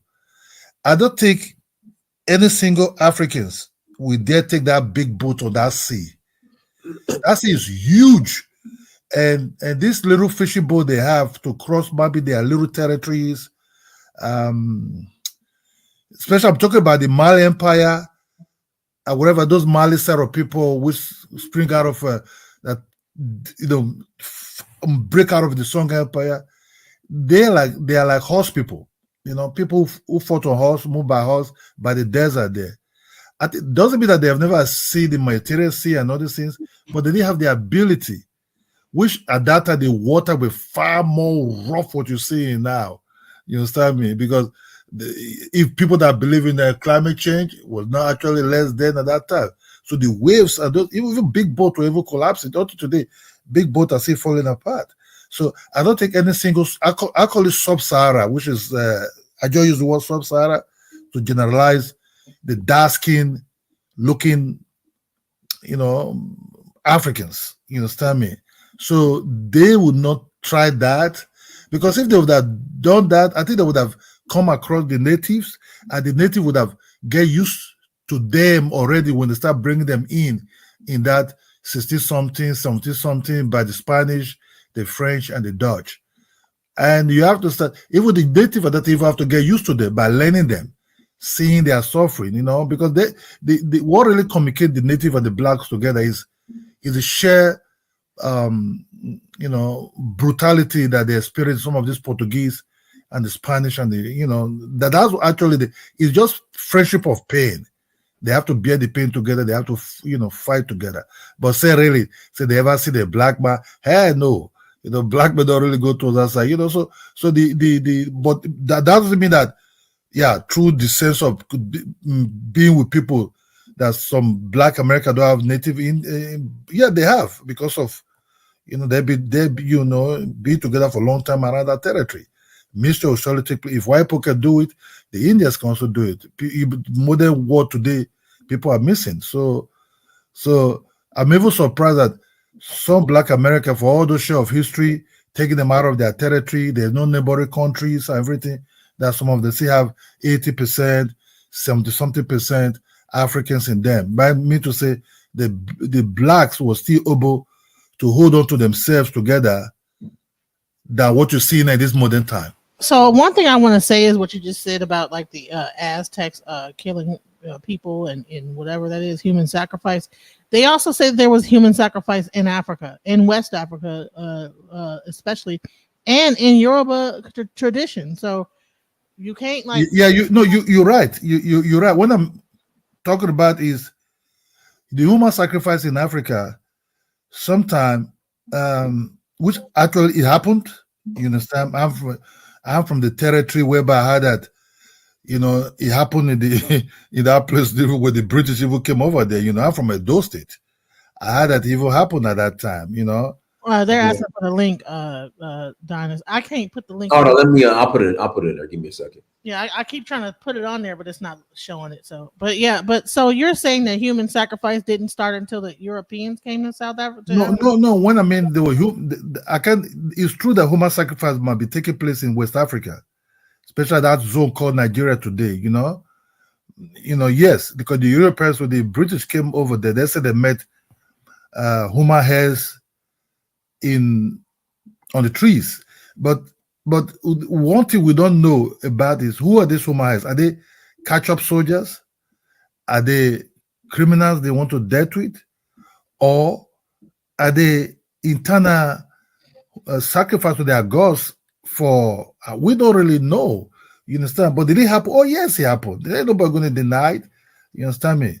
Because at that time, putting people's neck under the knife is very easy for them at that time. So what I'm trying to say is, that is even black to black. How about when you meet an Indian man to black, and they're already worshiping their gods also like the Africans, to the sun, to the mountains, sacrifice for rain and everything. They will not hesitate to sacrifice a black man to the god of the rain in their side. That's what I'm trying to say. Okay. Friendship. So we have like two new people on the panel. We have Bang and Why.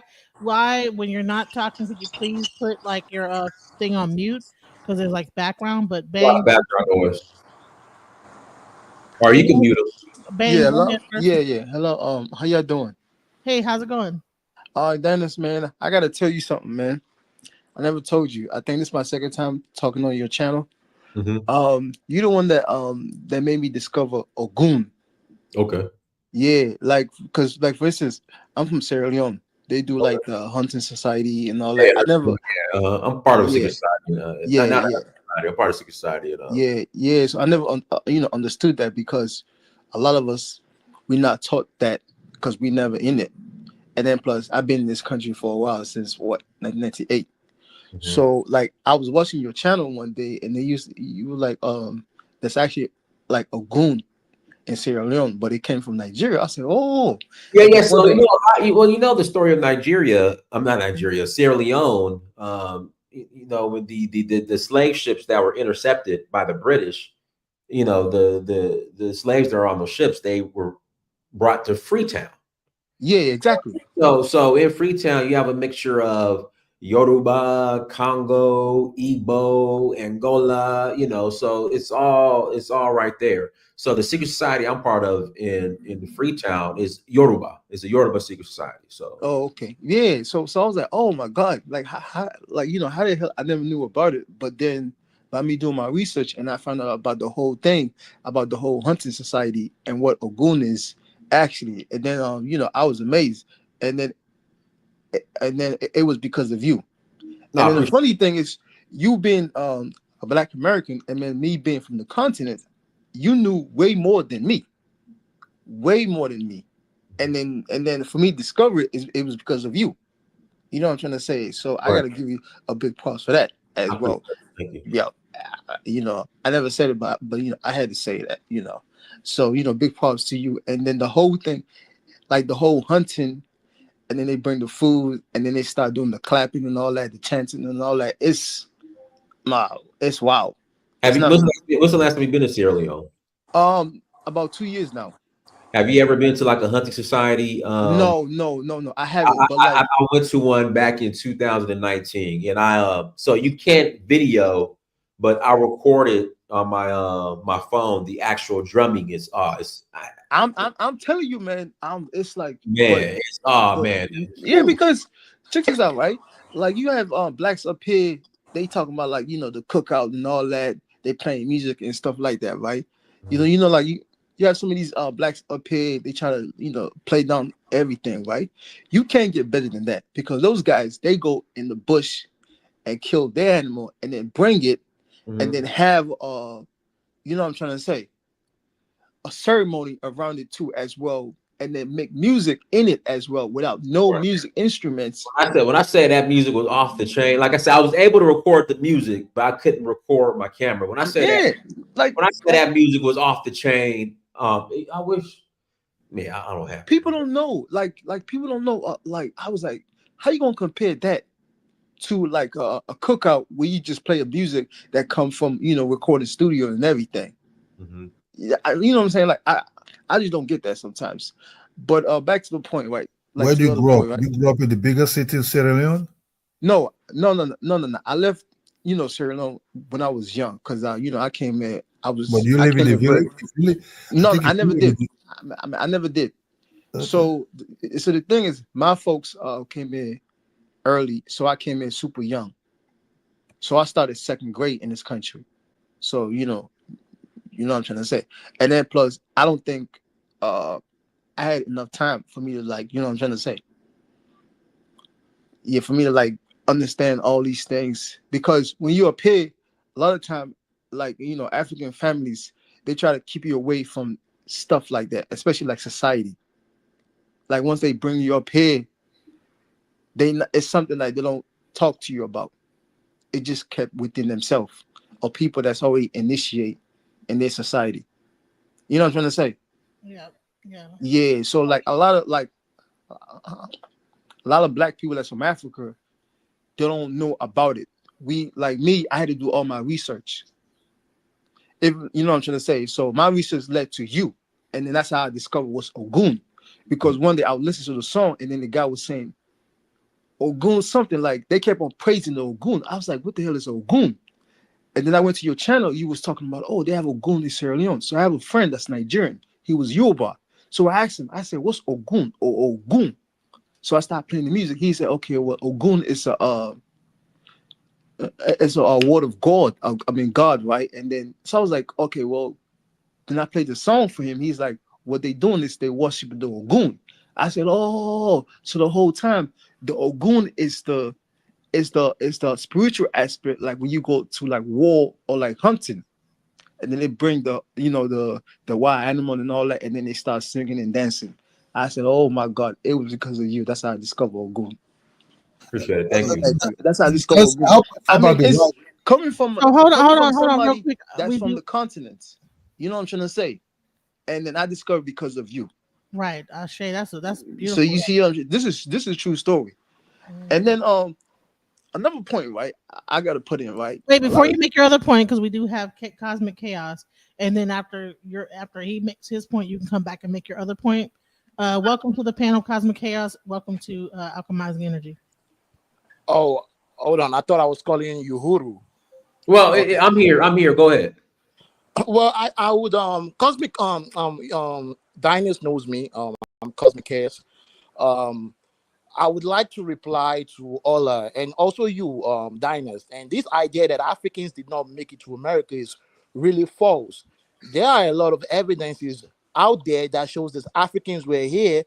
Actually, when Columbus got here, from the very mouth of the Amerindians or the American Indians, they said it themselves that they have been trading with the Africans. Even Columbus himself saw the American Indians who have been living with the Africans who have been living with the American Indians trading together, and they also found the steel of spears that was only uniquely made in Mali. They found it here in America. Where in America did they find it? They found it on the East Coast. Where? I don't remember the exact place, but they found it there, Okay. and they traced it back to Mali. Okay. So, and again, the So idea. Let me make this point before. I just got a question just to clear it up. So the Native Americans told Christopher Columbus that they were trading with Africans. Yes, they were already the Africans were already. Okay. Well, you know, I did. I heard Tariq Nasheed say something that even Christopher Columbus had. He said something like there was a Moor on the boat with him. Or on the boat. Well, okay. Well, now were there? Is there a possibility there was a Moor on the boat with Christopher Columbus? I'm not denying that, but again, this idea that when Columbus came, he said, "Oh, there's Africans here." You know, there's just no proof of that.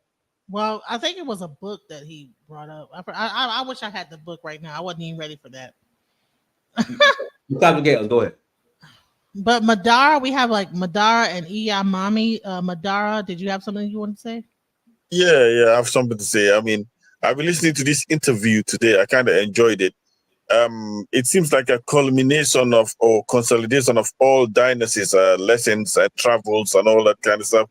It's just consolidating it and just speaking it out there. So I kind of like it. You understand? A culmination of what he has learned and his growth over the years. Because I've been watching Dynasty's channel over the years from a long time before he started doing live streams. So I've been enjoying it.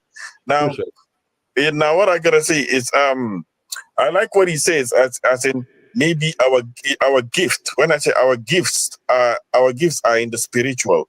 Our hereditary I don't know how to say that word. Hereditary gifts are probably in the spiritual, and I've been trying to lean towards that way as well and trying to understand it. But obviously, some people are more advanced than others. But maybe our gift as a race is in that sphere. So I like that line that he holds there.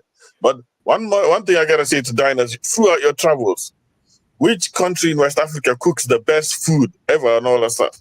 Senegal. Wow. So we have a favorite, Senegal. That's it. That's all I gotta say. Simple and capiche. That's all. So Iyamami, you were next. What did you have? Dynasty, you disgraced me. You disgraced me one time. How? That is Senegal is cooked more than Nigeria. I'm sorry, Senegalese food is the best.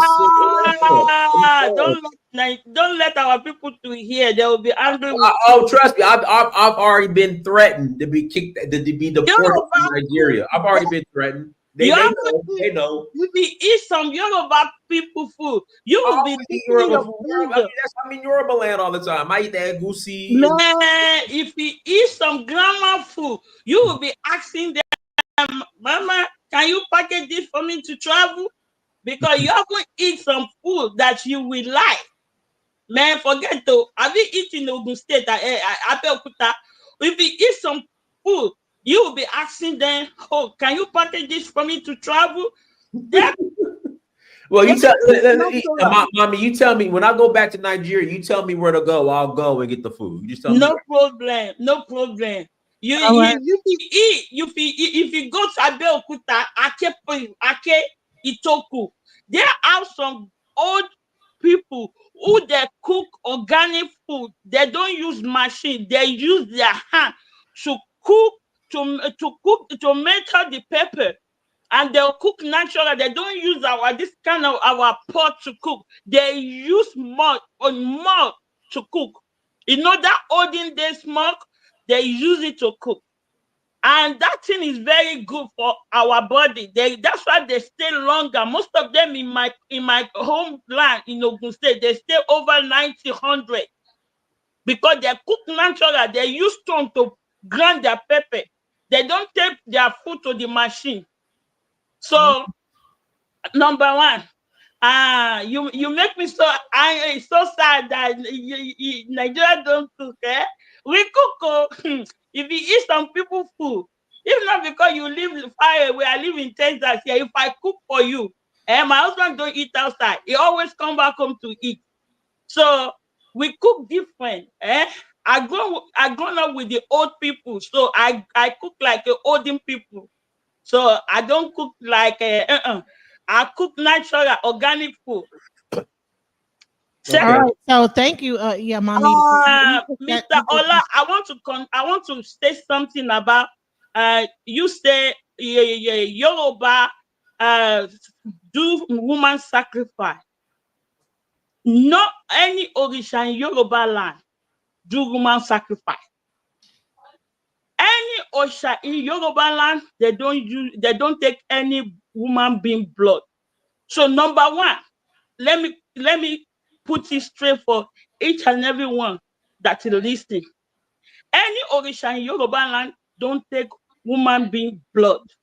So hold on. Yeah, I heard that Olokun initially was taking human blood, and then they switched to the ram because Olodumare, I guess people were Olokun don't take woman being's blood. Let me tell you, I grown up with the old people, and my father is a big chief in Egbaland in Ogun State. And I grown up with Isheshe. I'm a Christian, and they've grown up with Isheshe. Each and every one of us, we do Isheshe. They never told us that Olokun, any Orisha in Yoruba land take woman be sacrifice. Anybody who tell you that is a liar. Any Orisha who take woman be sacrifice is not from Yoruba land. Yoruba land, Orisha don't take any woman be sacrifice. He never. So here's a question. You know what? I'm just gonna get to another question about because I heard, because this is one of the things that when I was doing my debate, they said that they kill albinos. So what do you think about that? No, albino in Yoruba land is a very special people. So albino in Yoruba land, we call them a special woman being. Yoruba people never kill albino. They never take them for sacrifice. Anybody who tell you that they used to kill them, they are lying to you. I grown up with the old dim people. 90, I think in Tanzania they were killing albinos. No, maybe in Tanzania. In Yoruba land, Yoruba people don't kill albino. Yoruba people never kill a woman being for any Orisha in Yoruba land. We don't kill. Yoruba people don't. So I heard that there were times where people had to stay inside for different ceremonies, and that if the people came outside, that they could be killed. So I've heard. Yeah, that's it. They don't kill. That is Oro. There's the Oro in Yoruba land. Oro. If the Oro is when they do Ifa and they say evil is around the community, they use Oro to send the evil away.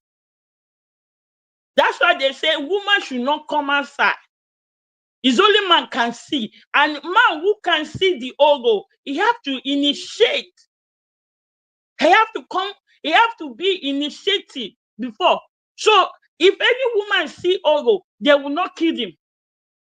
They don't kill.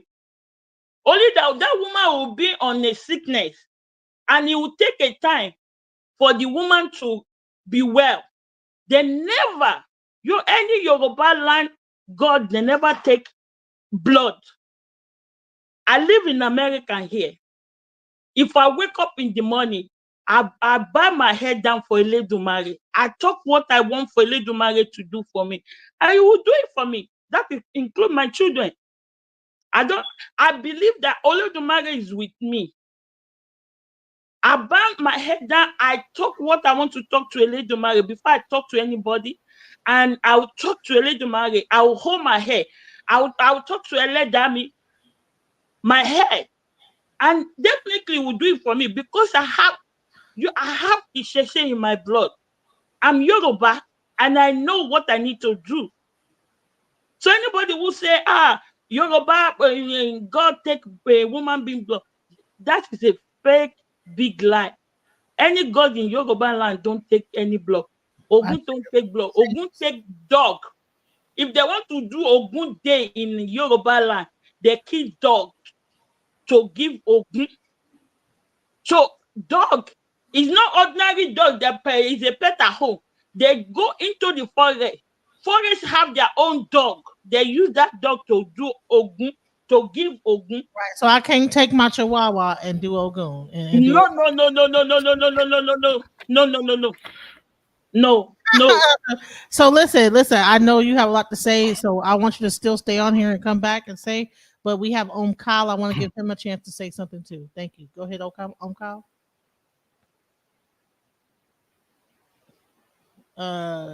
You're unmuted, but I can't hear you. Kyle. They're not eating dogs. He's saying sacrifice, not eating. Kyle, are you there? Go ahead. Yeah. Okay. If it's not good, let me say something. I think the misconception sometimes they have, that's what I said when they say human sacrifice. Is it the enemies they caught? No, those days they were fighting wars. Were they doing these things? Because the British said when they came, I'm from Edo State. My mother worship and my grandmother, this is our local. Oloku can be, I think, God of the sun or something like that. No, the depth of the ocean. So you already saying the wrong stuff. So why are you saying something you don't even know what you're talking about? The fact that you just said that tells me you don't even know who Olokun is. So why would you even speak? I said Olokun. Listen, just stop right quick. I'm gonna let Kyle say what he has. Sorry, I'm an African. I know much about this. I know you're African, okay? Well, you cannot cut me off like that. Is not the same. So why would you? So right off rip, you're wrong. Kyle, go ahead, and Ola, you can come after him. All right. Hello, everybody on the panel. Hello, Dynast, and thank you for giving me some space. First of all, I would like to clarify because I'm from that region, the Great Lakes region, so I know I'm always informed on what's going, particularly in Congo, but also in Tanzania, Kenya, Burundi, Rwanda, all that region. So somebody touched here about the killings of albinos in Tanzania that happened between, it was bad vibe. It was, I think, between 2015, around that years, before 2015. So it was not like it's traditionally. No. It was, when people are swayed because of the poverty and some pastors, or it might be some traditional healer who will come in and start telling them, if you get like this particular bone on albinos, you can become a millionaire or a billionaire by doing, juju and stuff. That's when those things started to happen. But it was not like it's traditionally to some particular tribe or clan of Tanzanian to kill albinos. No. It's not like that. It was like criminal, and that's why it stopped. I'm here. If I joined, it's because I've been following Dynast for a long time, and I have questions to Dynast. Go ahead. I've noticed that most of the time when it's come to the issue of Rwanda and Congo, you always like some Congolese who knows me and they know that I always follow you. When I tell them about it, they're like, this guy doesn't like Congo and doesn't like Congolese. Why is that? Whoa. No, where are they getting that from? Sorry? Why would they say that? Where are they getting that from? So they get that because of most of the time you speak positively, or you have always praise to Paul Kagame. That's why, for me, I always explain them that, probably he's not well informed as us, because of course he's not from that region. He doesn't know what happened there. So my question would be, would you be willing to understand or to read books? If I recommend, I'm even willing to buy you book. Absolutely. Yeah. That can help you understand what's really is Paul Kagame and what's happened in that region of Africa. Because for me, you as African American, or for all of us, African or melanated people, I always believe, like Nkrumah said, there will be no progress, or they can't be African Union without Congo. And these our brothers, although they are some type of our enemies, the Caucasian people, they know the importance of Congo in the development or the advancement of melanated people. That's why they are using, all this stratagem. And Paul Kagame is the agent of Western imperialism, or Western, whatever you can call it, in that region, to stop Congo from being governed by Congolese people. So my pushback with that would be, where's the Congolese leadership? What are they doing? Yes, definitely. Good question. Congolese leadership, the problem is that, we live in the world which we are not ourselves, but, as in most part of Africa, if you read a book, there is a book which you can find in any library, public library. The title of the book is, read the Lumumba Plot. And then if you have time, you can read Spies in the Congo. Then you will understand why there is a weaker leadership right now in Congo, because these powerful countries and powerful people, they don't want Congo to have a strong leadership. I'll give you an example. There was an election in 2018. Do you know that the US and all these, entities, they imposed the guy who didn't win election? A lot of people don't know that. Felix Tshisekedi. Why? Because they found that he will be a weaker and obedient leader to whatever they want. And that's how he's messing up the country. Fast forward, when Lumumba was about to come, to be a leader of Congo, I believe you understand and you know what happened to Lumumba. The same thing, because they knew that with Lumumba, they will have difficulty manipulating that country. And that's why they imposed Mobutu. When Mobutu started becoming kind of not obedient to all their stuff. Of course, I'm not saying that Mobutu is good or was best, but he was like in between. That's when they plotted. I believe you know that Paul Kagame was trained here in US at the Fort Leavenworth Academy in. The majority of African leaders were trained by the West. Yes, but whether it be in Europe or America. That's just. But there is some particularity. There is the training like you come for studies, and there is a training like they pick you, they bring you here, and they put you in their military academy to do what? And let me tell you, one of the courses which Kagame took, it's about propaganda and manipulation. That's why a lot of people, they don't really understand. They don't know what is going on in Rwanda, and they don't know the evil of Rwanda. I'll give you an example in that. Do you know what is going on right now in brother, your country is bigger than Rwanda. Yes. This is just, your country is bigger than Rwanda. Your population is bigger than Rwanda. Definitely. I cannot say a smaller Rwanda. If you people have your heirs together. You see, one thing about these Francophone people, you put so absorb into to be French first. That what destroy, and that what is the problem with, before the French Francophone started realizing who they are, it just getting too late sometimes. So Congo is just like a mess. They did gather themselves together. A smaller country like Rwanda coming to overthrow, attacking them. Can I answer that? Can I answer that, please? It's not it's not Rwanda. Rwanda. We're talking about voodoo, not about politics. It's all it's got all involved. You know that some physical manifestation come from spiritual, things as well. Yes, it's not only about voodoo. Let me answer your question. Rwanda, if it was only Rwanda and Uganda by itself, they could never overthrow, or they could never put Congo in this situation. Rwanda, Uganda. There is a book I recommend you. I will buy this book, or I'll send it to Dynast. Holocaust in Congo. the international community omerta. Look for that book online. I'm willing to, to help you get it.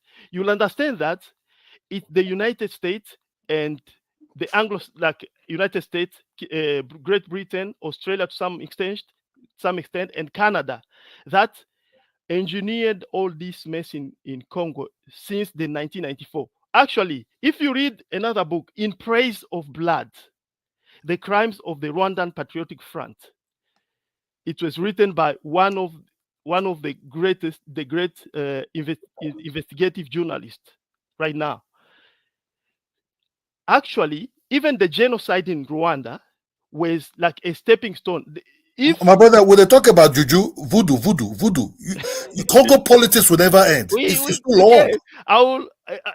I took my time to talk about it because I realized that Dynast is not well informed on that, and a lot of people are not informed. So when my time is off, you can continue voodoo. I will intervene as well on that. It's not only about voodoo. So Dynast, please give me. I don't know how I can get your details. Just email. I'll put my email in the chat. Just shoot me an email. My email. I'll put my email in the chat right now. Thank you, Umkal. Thank you for that.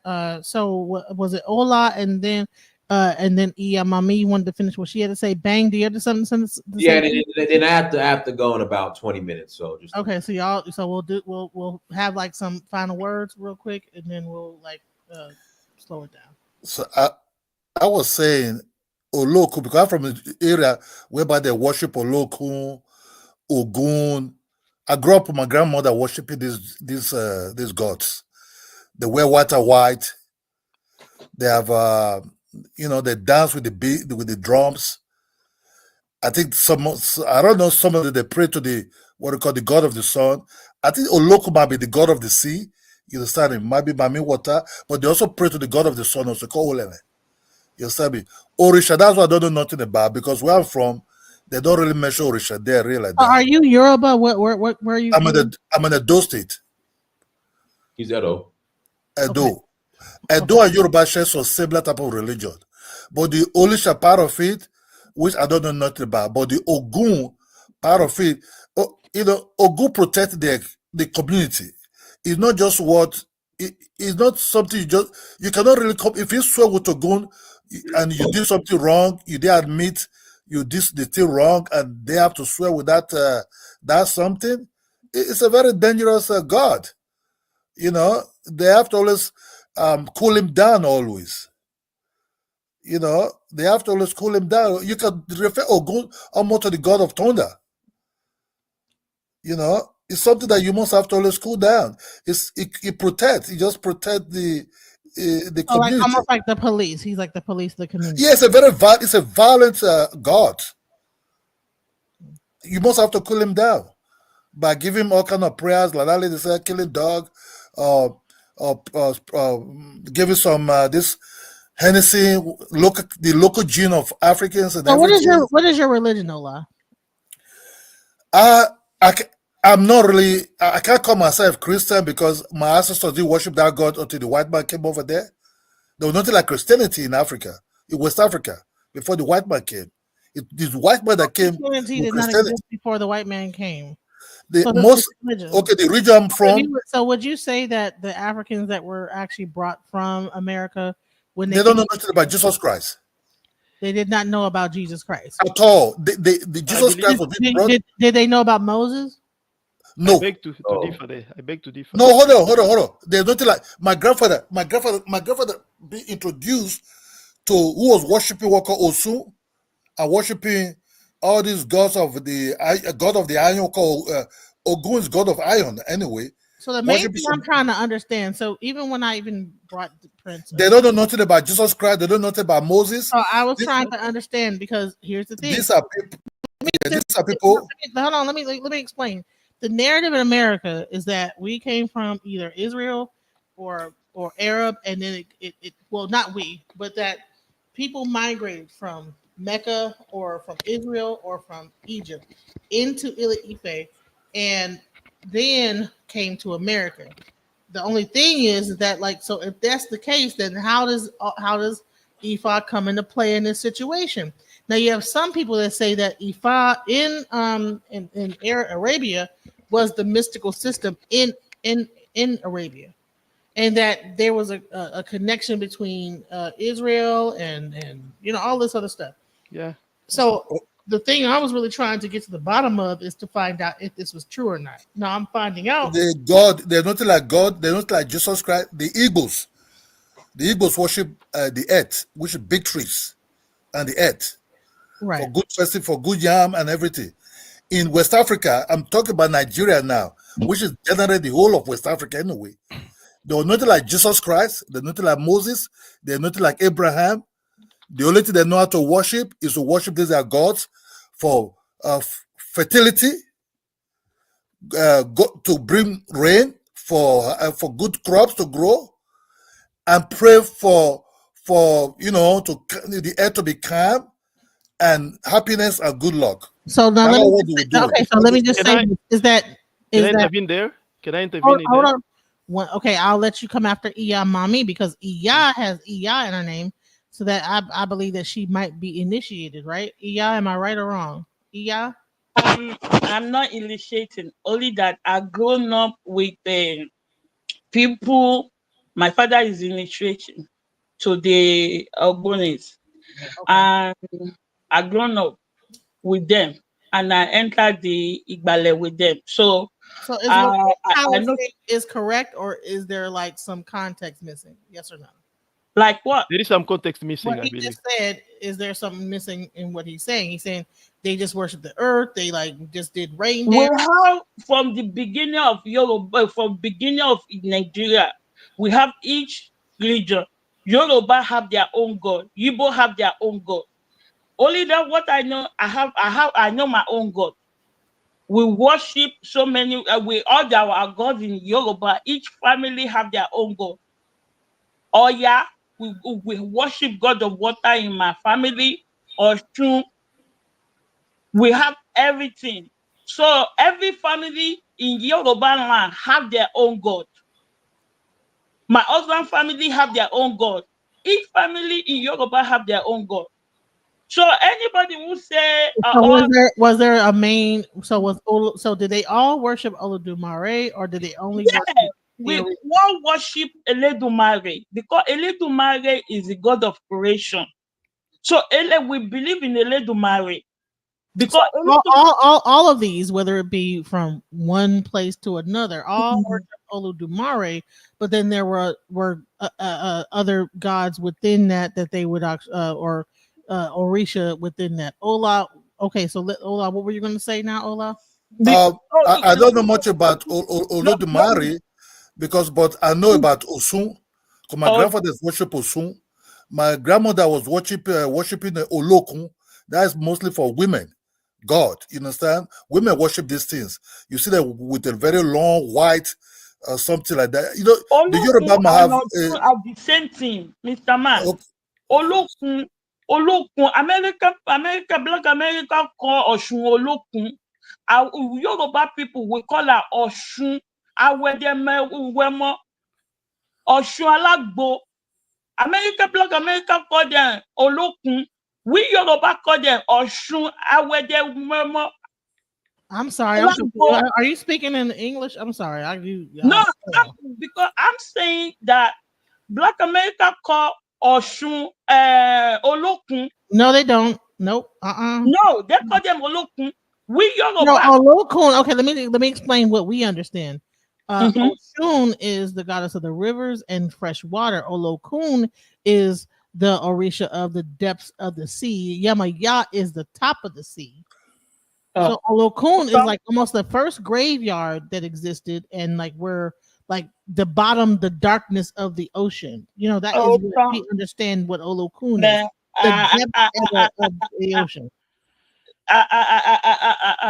Let me tell you one thing. What I understand, because we worship where I come from the beginning of my life. Right. Okay. So is Olokun we call it Olokun Oshun,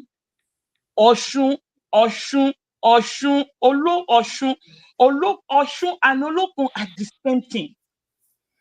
Oshun and Olokun are the same thing. Oshun, Oman Lomo, he gives keys, he gives life.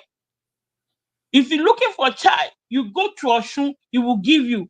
Olokun is the mother in the ocean. It's the same thing. She's Right, right. because rivers flow into the ocean. We understand the Oh, connection. it's right. the same thing to us. Like Right, Ogun right. now. Okay, so you're saying that there's a connection between the rivers and the ocean.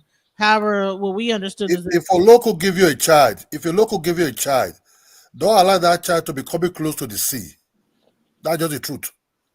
If a local give you a child, if you pray for a child through a local or this or soon, make sure before that child ever go near to the water, they have to do some sacrifice there first. They have to do some sacrifice. Because the mother have to know. The mother have to tell the child that anytime you want to go to the near of the sea, you have to let me know.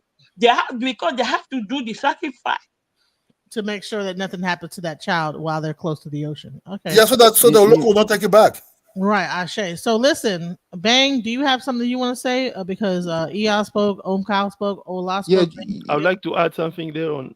Hold on. 1 second. 1 second. It's gonna be quick. And then after that, we're going to because I know Prince has to go. So this is where we went longer. I normally only go 2 hours, so we're almost 2:15 in. It's gonna quick. Go ahead. Every ethnic people in Africa has their own god. Every single one of them. It comes from like all over Africa. I was told by Africans living in Africa because it's something that we don't talk about openly because of usually nowadays they call it like witchcraft and all that because of movies, and then history wise and stuff like that. But every African tribe has their own god, and then that's how it is for like centuries. They are not good. Oh, here is the question. They are not good. Okay. So say Kyle, he on is Christianity. Hold on. So Kyle is Edo. Iya is she's from Yoruba. Ola, I'm not sure where you're from. So is Olodumare a constant across all of those things? Yes, exactly. Something like that. I'm from Edo State. We share similar type of God with the Yoruba people. Because we're kind of like affiliated there in a way. So we share similar type of God. And the way some of the God my sister is saying about like Oladimari, that's what I didn't know. But I know, yes, because my grandfather worshiped us. There was nothing like Christianity until the white man came to Africa. That is after the slave trade. That's where they rebrand. That's where they rebrand. Christianity exists. My friend, you can talk about your territory. I'm talking about West Africa, Nigeria, Ghana, and all these areas. They're nothing like Jesus Christ. No. It exists. Here's the question, though. Here's the question, the overall question. And this is what I was really trying to get down to the bottom of. Is that in all those situations, whether it be called Olodumare, Olu, or whatever they would call it, it was one creator. Yes. Yes, exactly. Is the one God. Creator, right? He created heaven and earth. And he gave us those Orisha to be our guardian.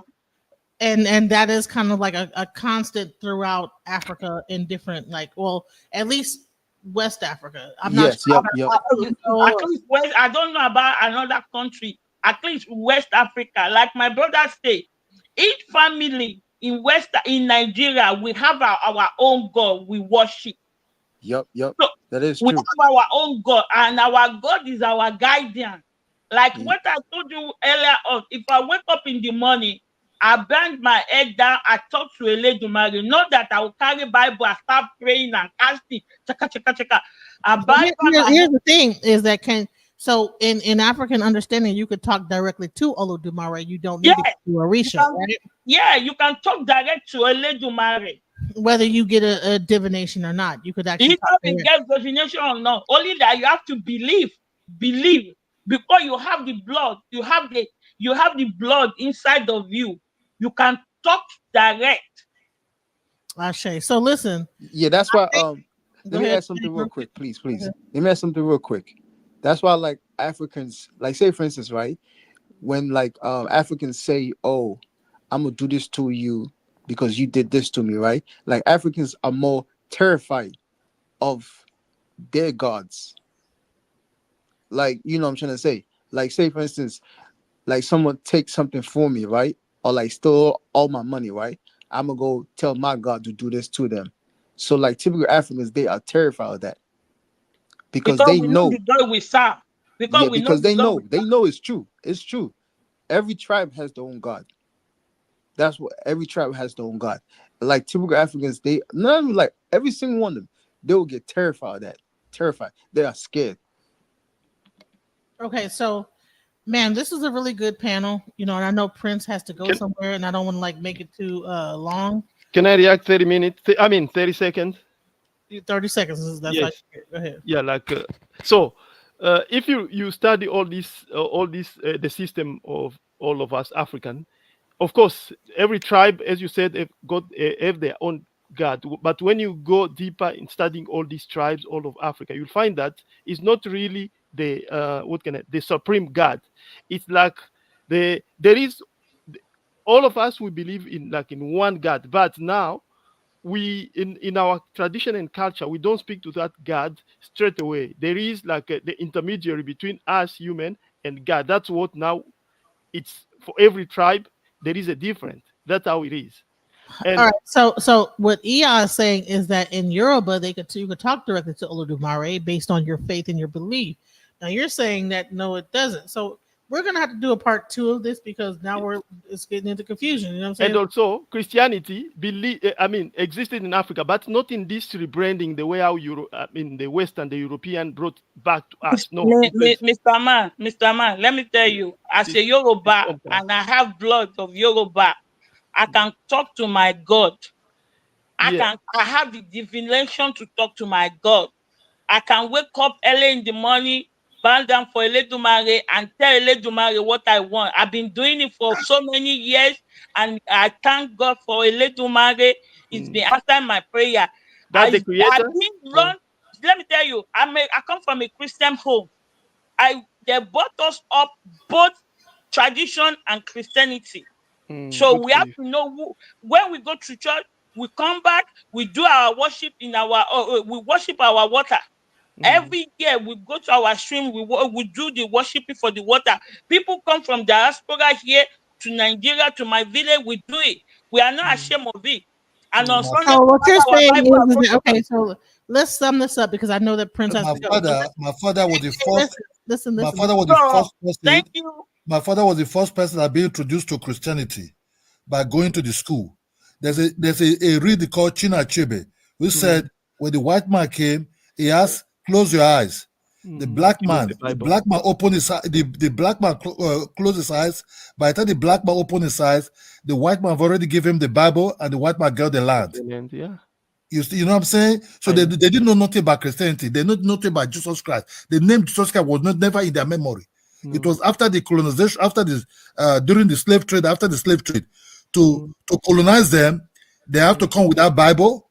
Yeah. Then through that Bible, they were coming with a hospital, coming with schools, because these good things. Yes. So before all this, we already had priests that were our healers.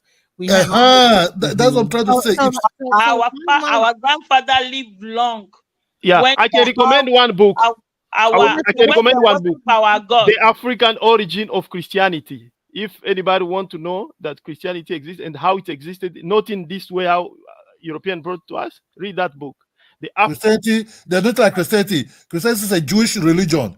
It was never called Christianity. The Jewish people formed Christianity, which is Peter and Paul. Right. And then, so listen. We're gonna do a part two because Prince has to go. Okay, and I'm sure respect his time. Shout out to Ghana, Mama. Thank you, Sister Rel. Thank you. Bye. You're welcome.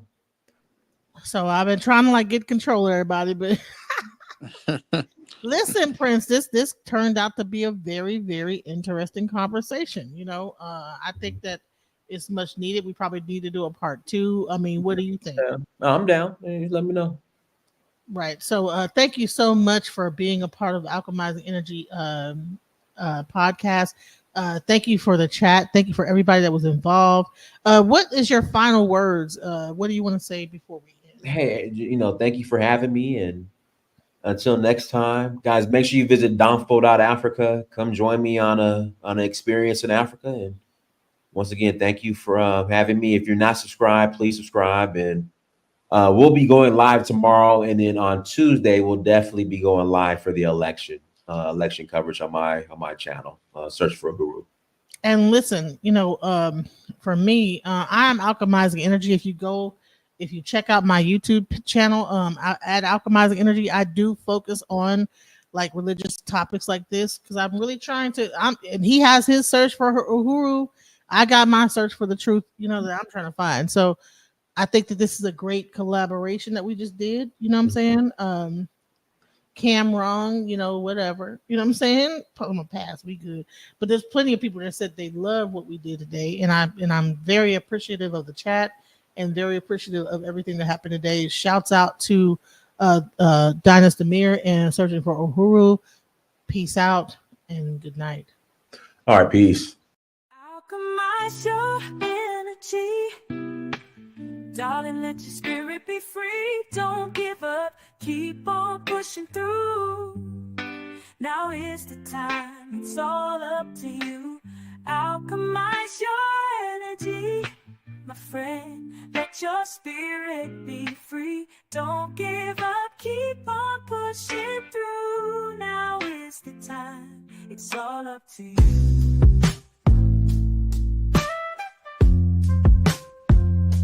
No matter the storm, but over tragedy. No matter the storm,